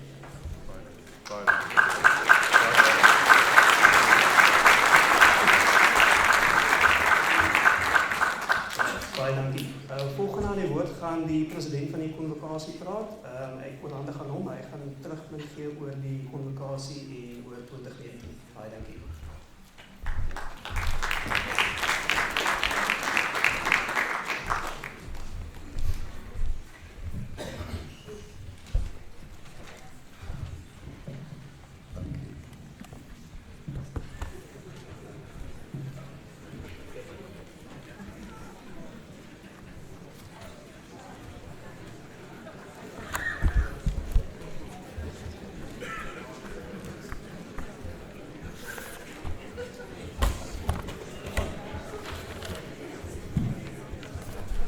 You're worrying for a moment.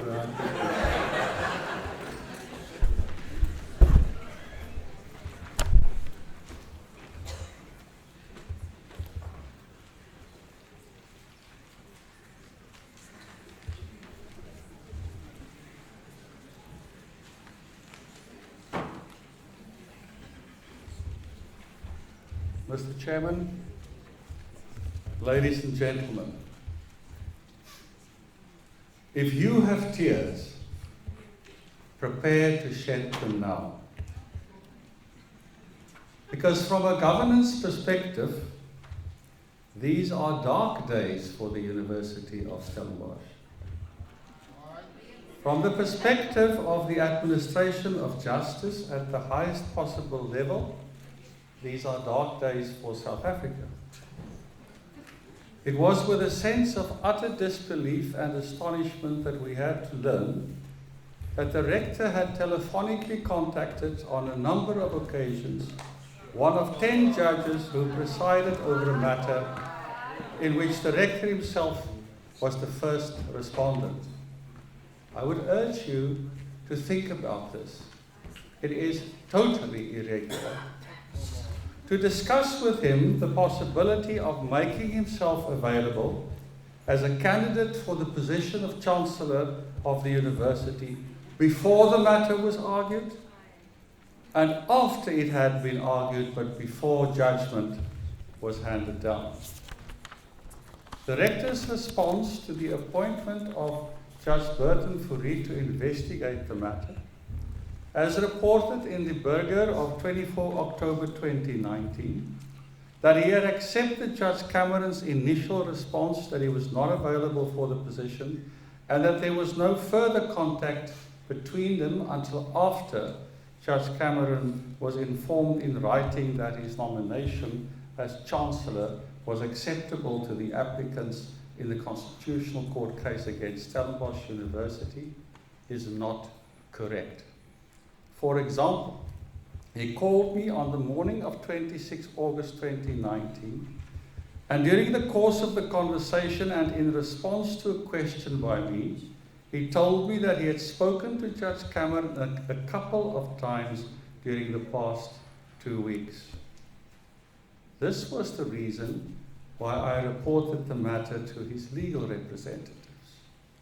If he denies this, then the question is, why did he make the call? If the answer is to tell me that Judge Cameron would be available if the applicants had no objection, they never gave their approval, then how did he know that?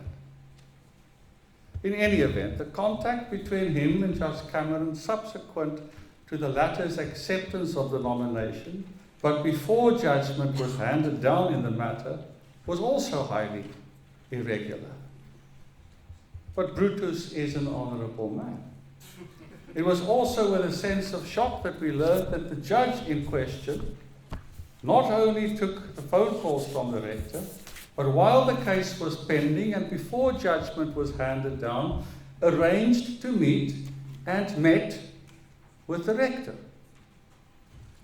All of this is significantly aggravated by the fact that the judge was responsible for the Constitutional Court's unanimous judgment in that matter, and that even before judgment was handed down, he was elected as the next Chancellor of this university.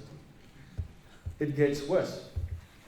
Not only did the rector seemingly approach Judge Cameron with the blessing or knowledge of one or more members of his management team and one or more members of the University Council, itself the second respondent in the matter before the Constitutional Court, but one of the members of the Council similarly spoke to Judge Cameron while the matter was pending and judgment awaited about his possible candidacy for the position of Chancellor, on which occasion, as is apparent from a letter which he subsequently wrote to Judge Cameron, he was seemingly given the green light by the judge to go ahead and attempt to persuade him to accept the nomination, which he did in writing.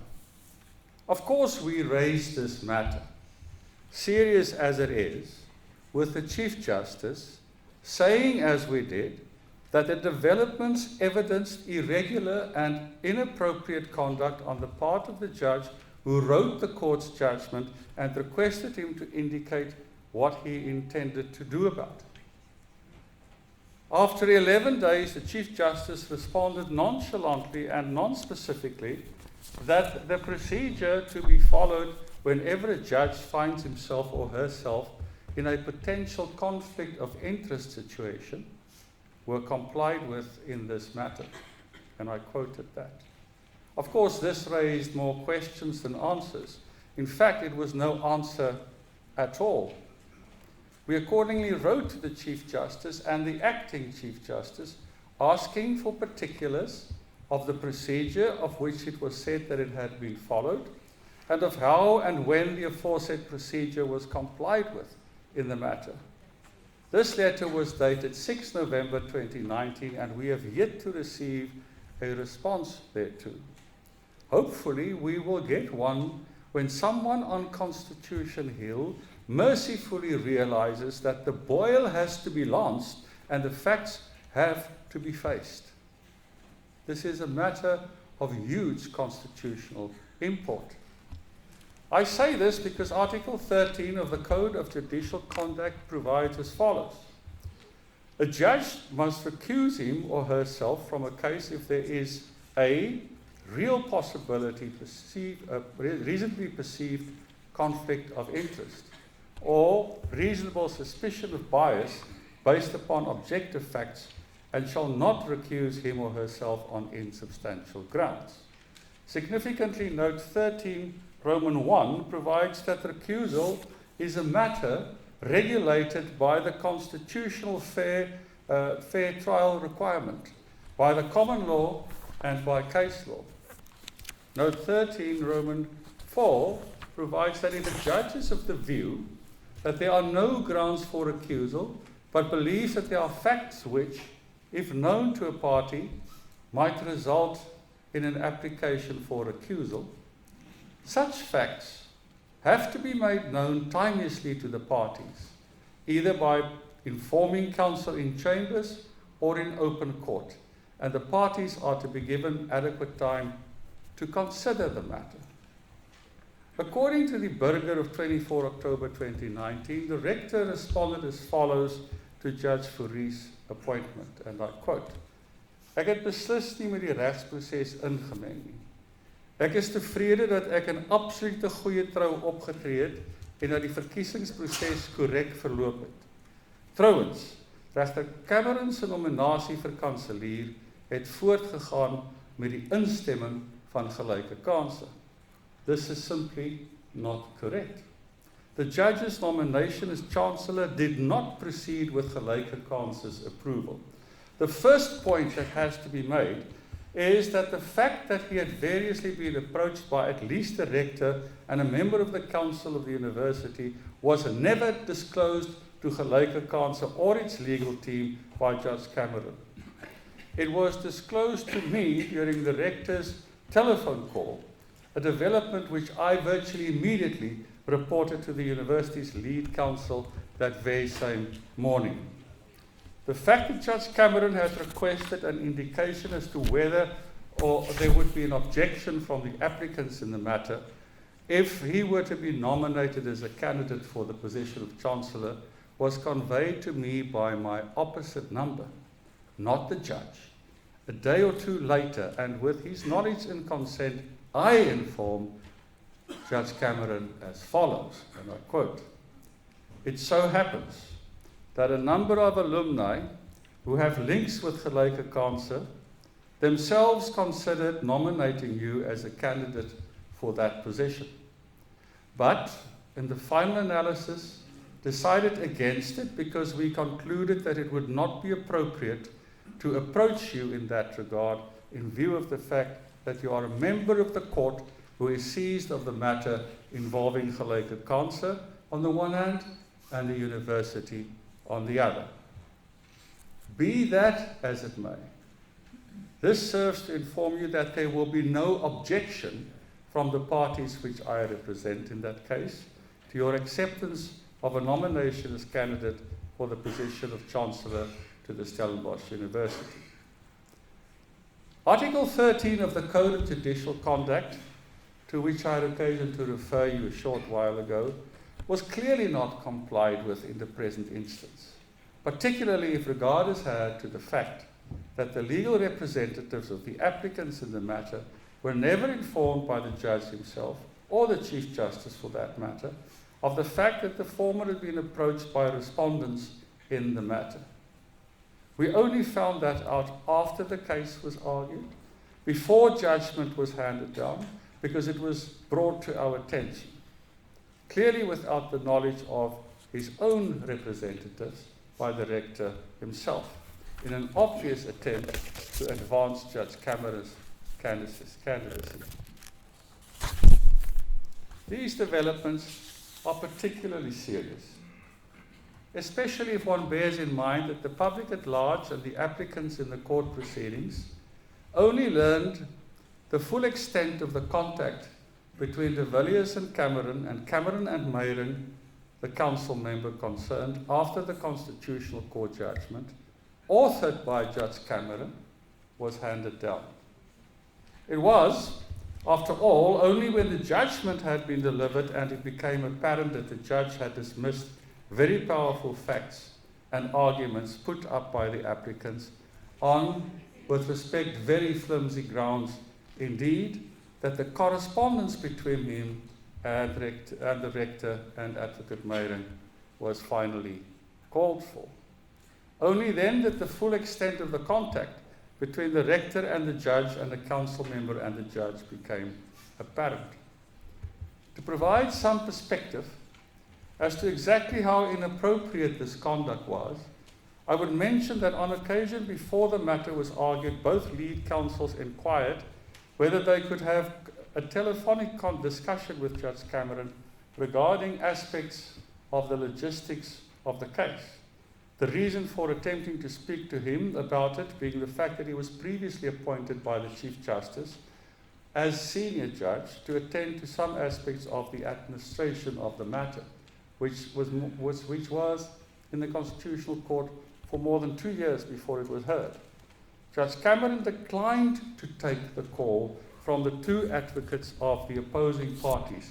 Yet on the rector's own showing, he took several calls from him, a party to the proceedings, while the case was pending, and also arranged for a meeting between the two of them. And the meeting took place. This will not go away. It cannot be swept under the carpet. It has all the makings of a major scandal embroiling not only the university, but the highest court in the land. Of course, it is to be welcomed that Judge Burton Fourie was appointed to investigate the matter. If anything, his brief should have been wider to include the possibility that other members of the rector's management team knew of the approaches, as well as council members who approached or knew of approaches to Judge Cameron, since the council was, after all, a party to the proceedings by virtue of the fact that its chairman was the second respondent in the matter, after the rector himself as first respondent. Of course, the upshot of this is that the court's judgment is irredeemably tainted. We will not accept that justice was done, and it certainly was not seen to be done. This means, of course, that these developments, in conjunction with the myopic decisions of the Senate and the Council, to effectively dispense with Afrikaans as a language of instruction have now finally resulted in Afrikaans no longer being a language of instruction at this university. Except, of course, the meeting so far has been characterized by civility in presentation. I would insist that I be given an opportunity to state my case. Except, of course, in the Afrikaans faculty, much like French in the French faculty. Ten spyte van al hierdie gebeure, het die rektor en die burger van Saterdag 19 Oktober 2019 onder meer soos volg geskryf. En ek haal aan. Ons glo ons kan die land ten beste dien as 'n nasionale bate wat toeganklik vir almal is, nie 'n suiwere insulêre enklawe wat agter 'n taalgordyn toegetrek is nie. Waarvan praat die rektor? Niemand wil die universiteit agter 'n taalgordyn toetrek nie. Al wat gevra was, is dat die taal van die meerderheid van die bevolking van die Weskaap en van die meerderheid van die meerderheidsbevolkingsgroep van die Weskaap 'n primêre taal van onderrig met gelyke status aan Engels aan die Universiteit van Stellenbosch moet wees.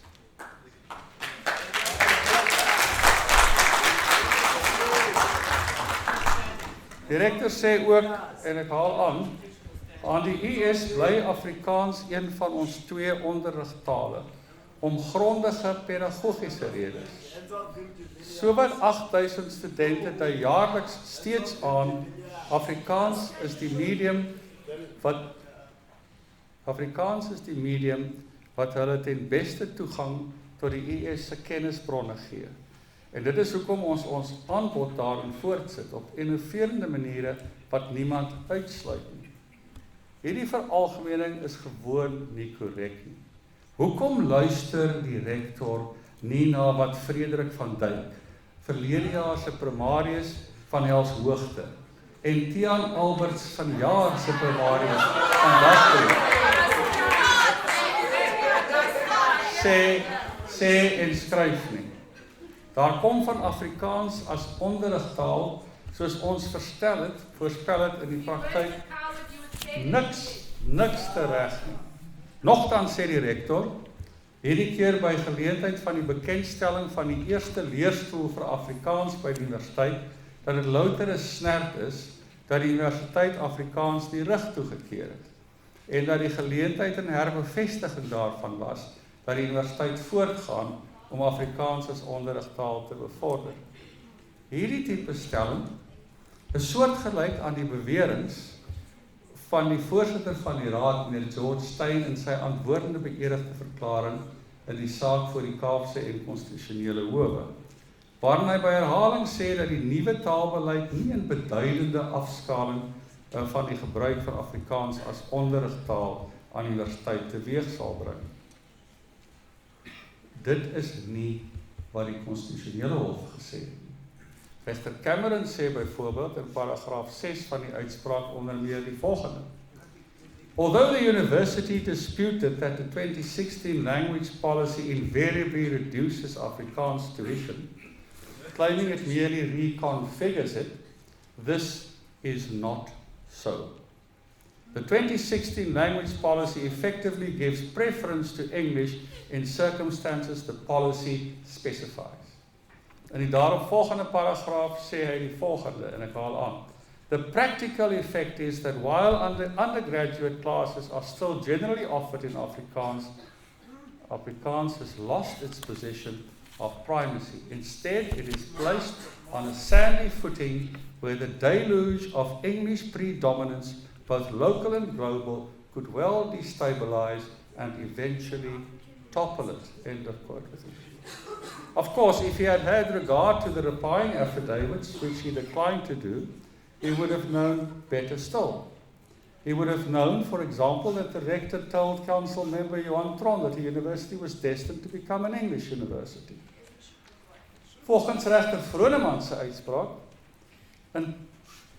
beteken die uitspraak van die hof in praktiese terme onder meer dat eerste taal Afrikaans sprekendes wat Afrikaans verkies, voorgraads afgewaterde onderrig in Afrikaans in verskillende variasies sal ontvang.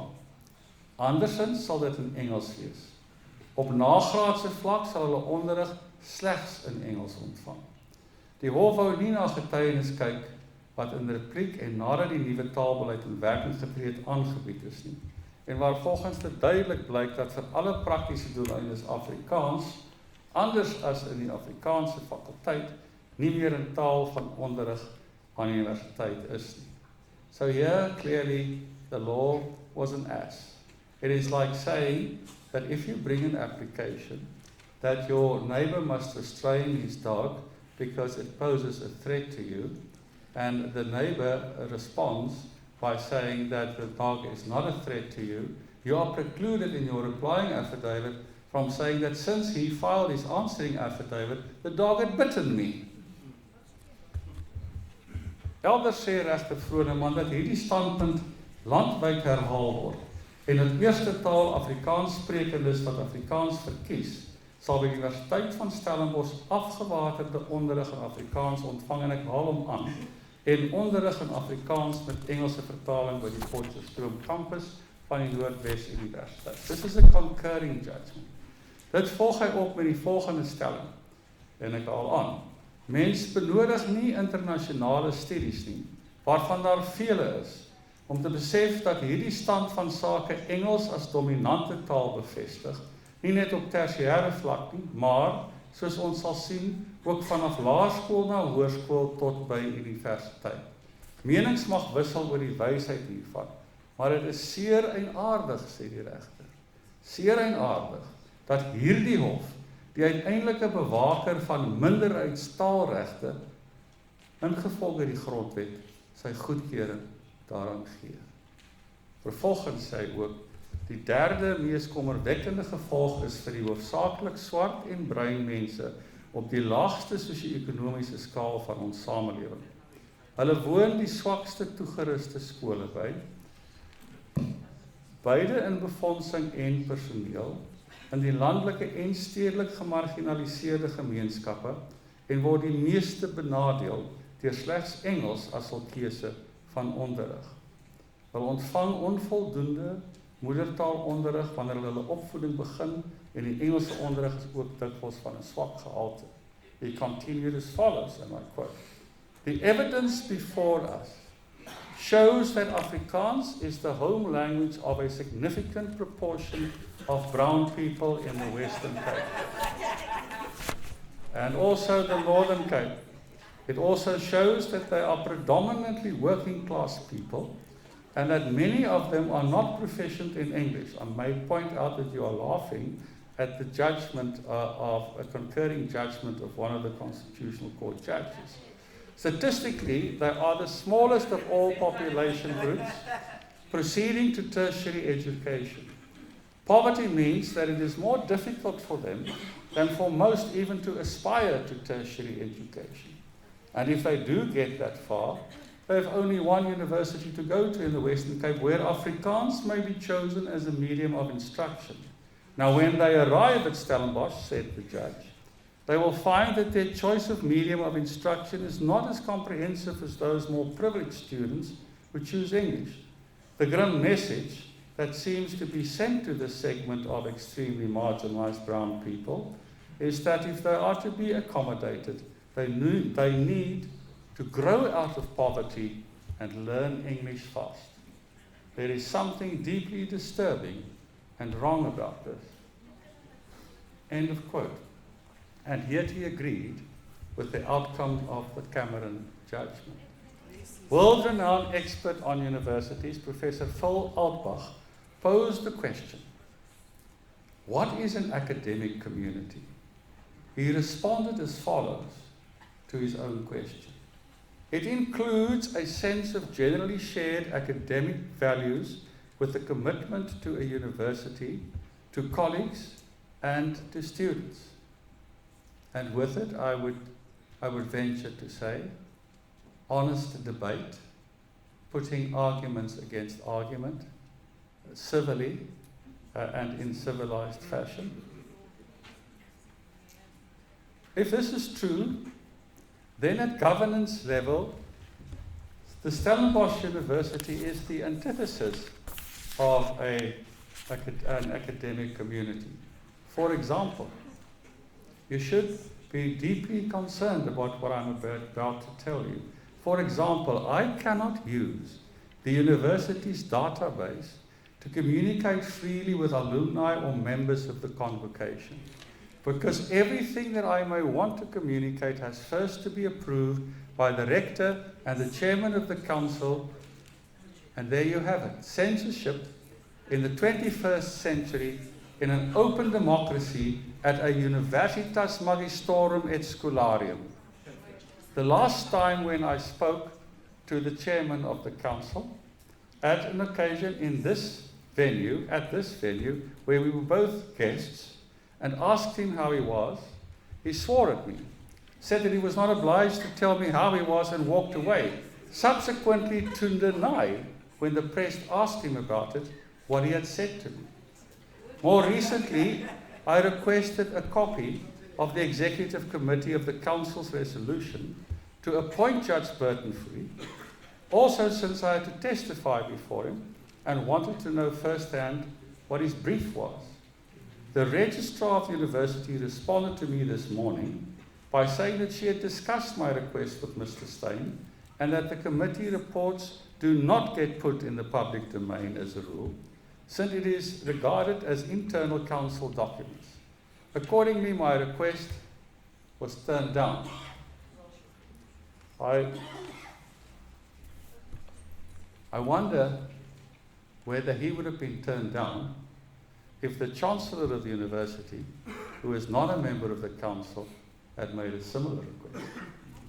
I'm the duly elected President, for the time being, if you want, of the Convocation of the University of Stellenbosch.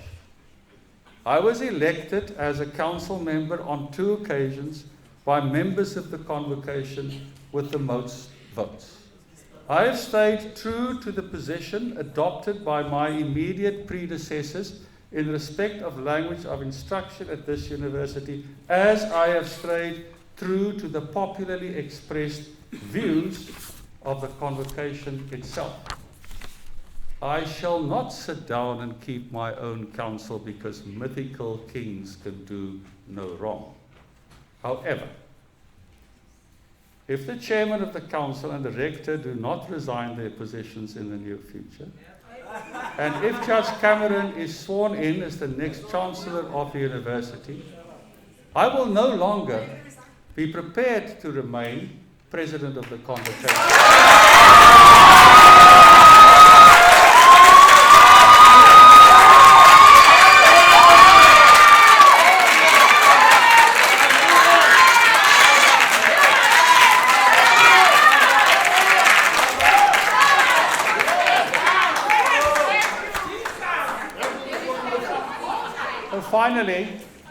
Finally, if I may say this,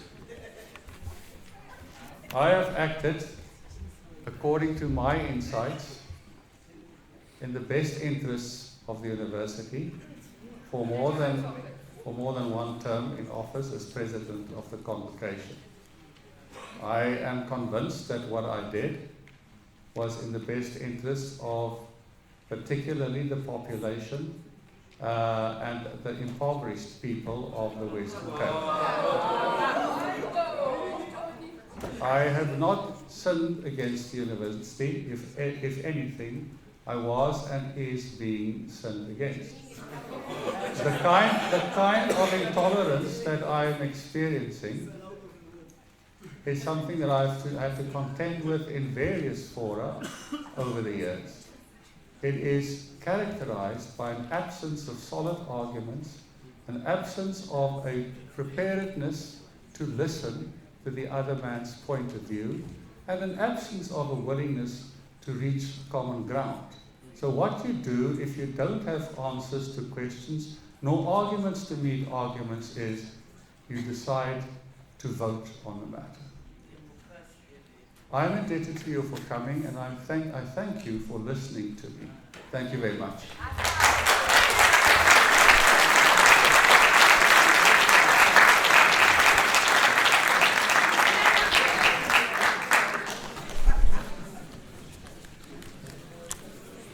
I think now will be there will be an opportunity to elect a new vice president and a new additional member of the executive committee of the Convocation of the University of Stellenbosch.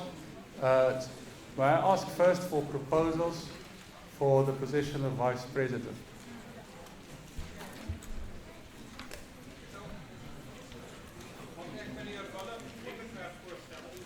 Is daar 'n sekondant? Is daar 'n sekondant vir meneer Liebenberg? Ek kan nie daar sien nie. Is daar iemand? Meneer Philip Spies. Goed, meneer Liebenberg is voorgestel. Nog voorstelle? Ja.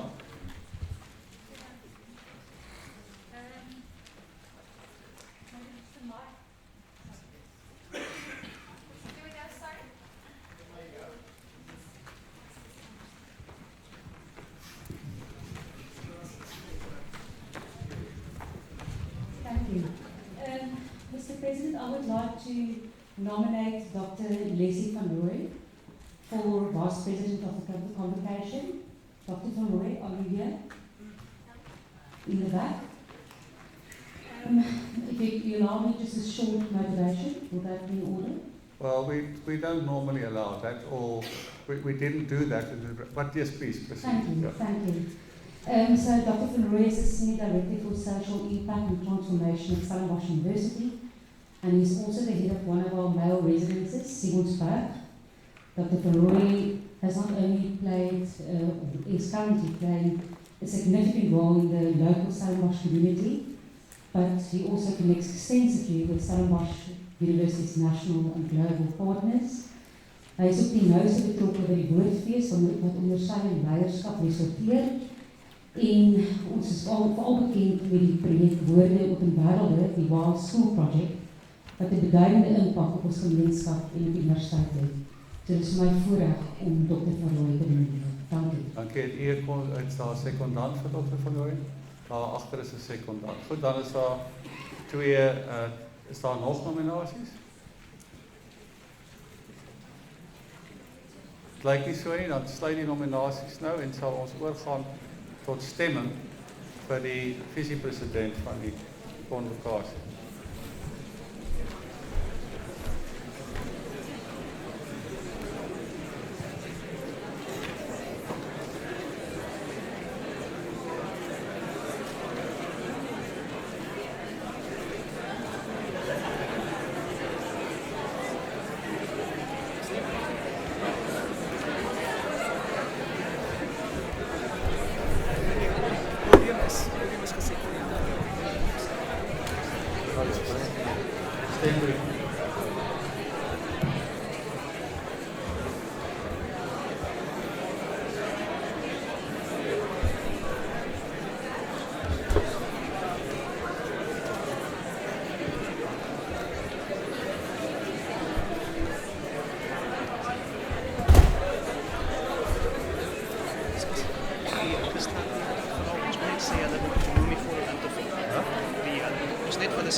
Dames en heren, sal u op die wit stembriefie net skryf visiepresident en dan die naam van die persoon van die keuse.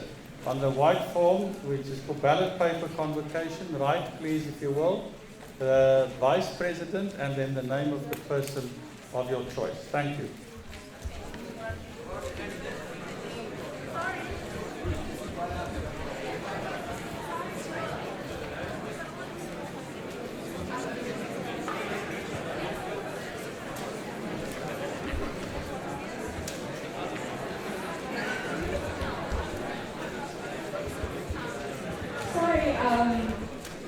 Can I quickly ask a question? My name is Liana. I am a postgrad student. Regarding the voting, so that means we are just writing names. The candidates will not be coming in front to introduce themselves. I beg your pardon?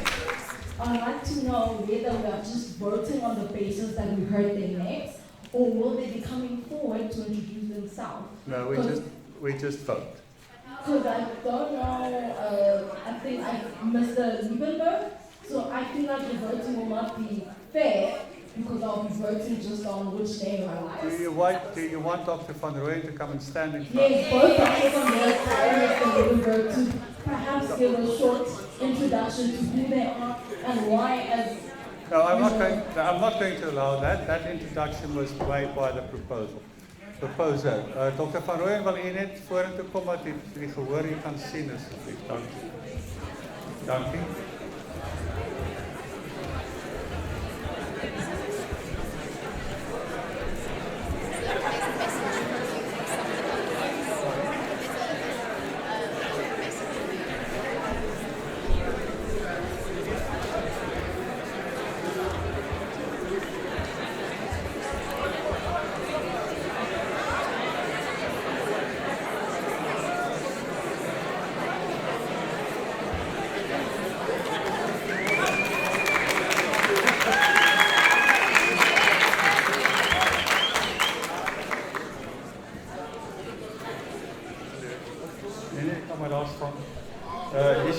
Hierso is Dr. van Rooyen. Baie dankie Dr. van Rooyen. Jy kan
While the votes for president, vice president are being counted, may I ask nominations? Kan ek nominasies vra vir addisionele lid asseblief. Mr. President, may I ask a question, please? Sorry. I'm up here. Yes, okay. Thank you very much for introducing us to Dr. Van Roy. It's a bit difficult to vote if we haven't seen a second candidate though. So please could you introduce us to Mr. Liebenberg as well? Mr. Liebenberg has been here already. Thank you very much.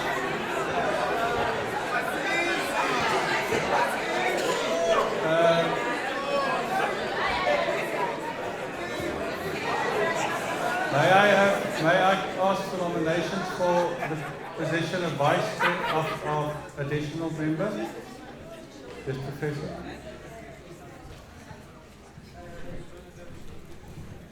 Meneer de president, ik wil graag voorstellen Stellenbosch University, gegradueerde van de universiteit wat in 2009 die LLB-graad hier behaal het. Sy was 'n student baie bekend op die campus en daar onder haar nooiens naam Stellenbosch Leroux. Nadat sy in 2009 die LLB-graad behaal het, het sy ook in 2017 die nagraadse diploma in finansiële beplanning aan die Universiteitse Nagraadse Bestuurskool verwerf.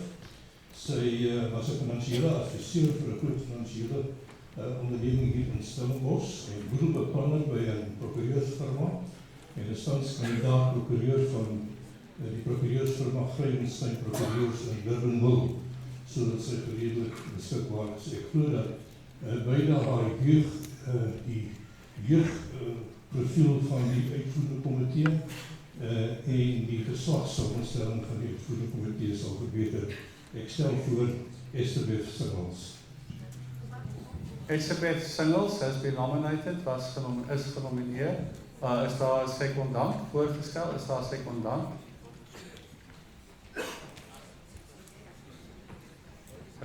Is daar 'n sekondant? Ja, ek doe te van Zelden, ek is secondant afspraak.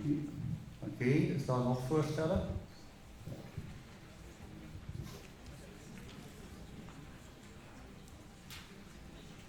As daar nie nog voorstelle is nie, dan is Stellenbosch Slingers eenvoudig verkies. Baie geluk aan haar.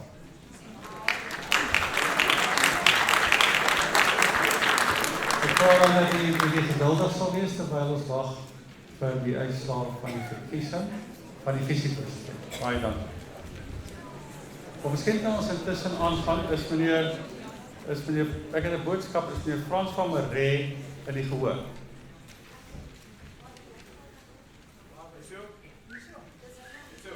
Goed, u weet seker 'n vraag wat u aan die rektor wou stel.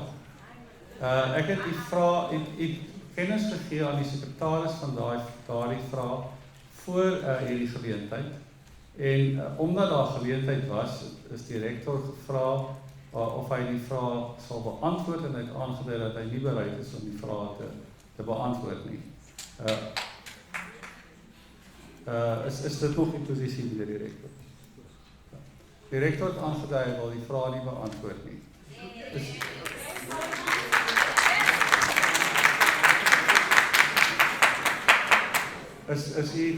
Aanvaar u dit so?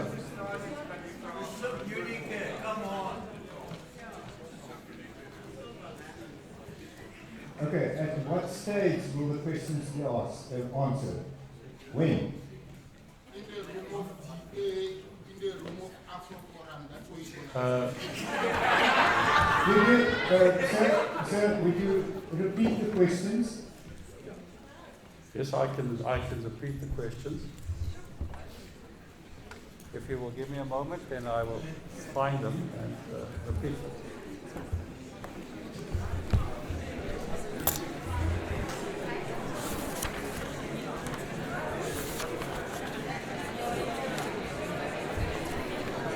The questions are as follows.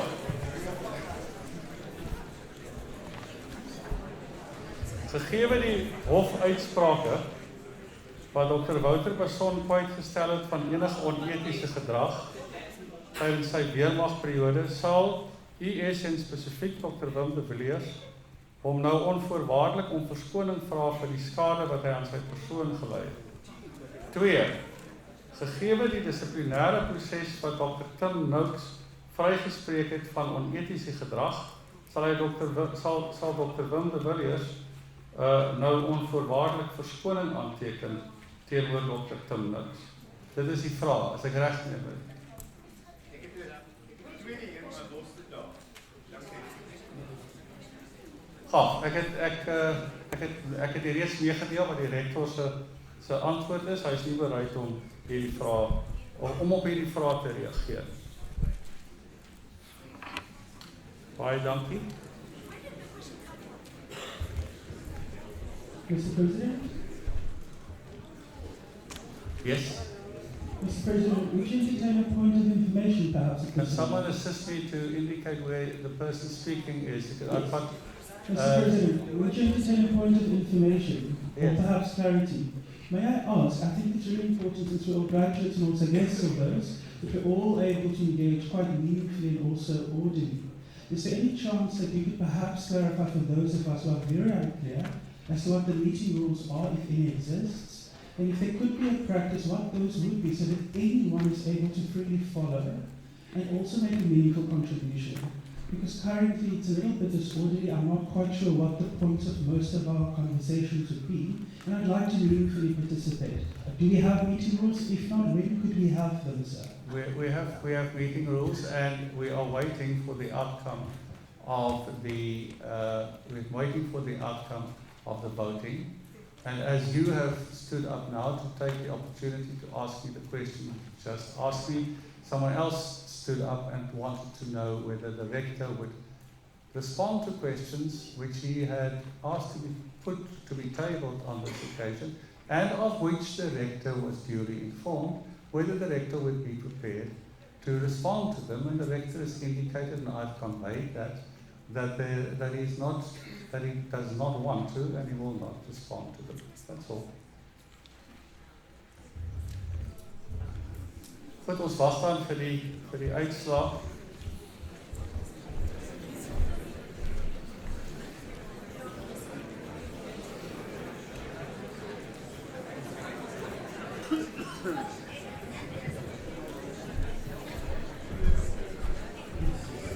Yes. Thank you very much. I am a bit concerned in terms of the election process. We would like to know who are the people that are counting the votes and how many are they, and have you selected anyone from the audience to go and observe?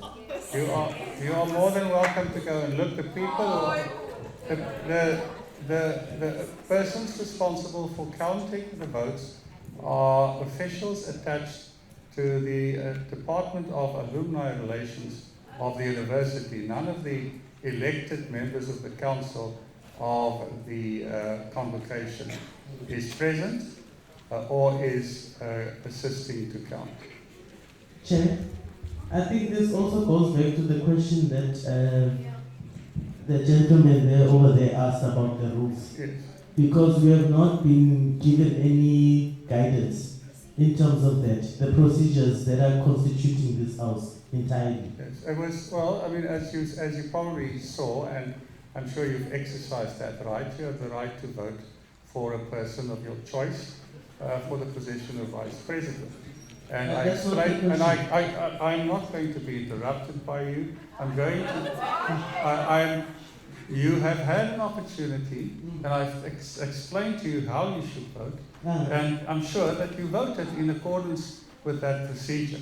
You are missing my point. I am. I'm speaking about the election procedure, which goes back to the rules. We have not been exposed to any documentation that speaks of that. That's just governance in its entirety. Are you a member of the Convocation? Yes. Did you get ballot papers? I did get ballot papers. And have you voted? No, that's not the point. Have you voted? That's not the point. Where's the guiding process in terms of this? Yes, I'm not entertaining any of this any longer. Thank you. You have not raised a point of order.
Gou laaste bedank vir die groot opkoms en vir die teenwoordigheid hier. Die vergadering is nou gesluit. Baie dankie.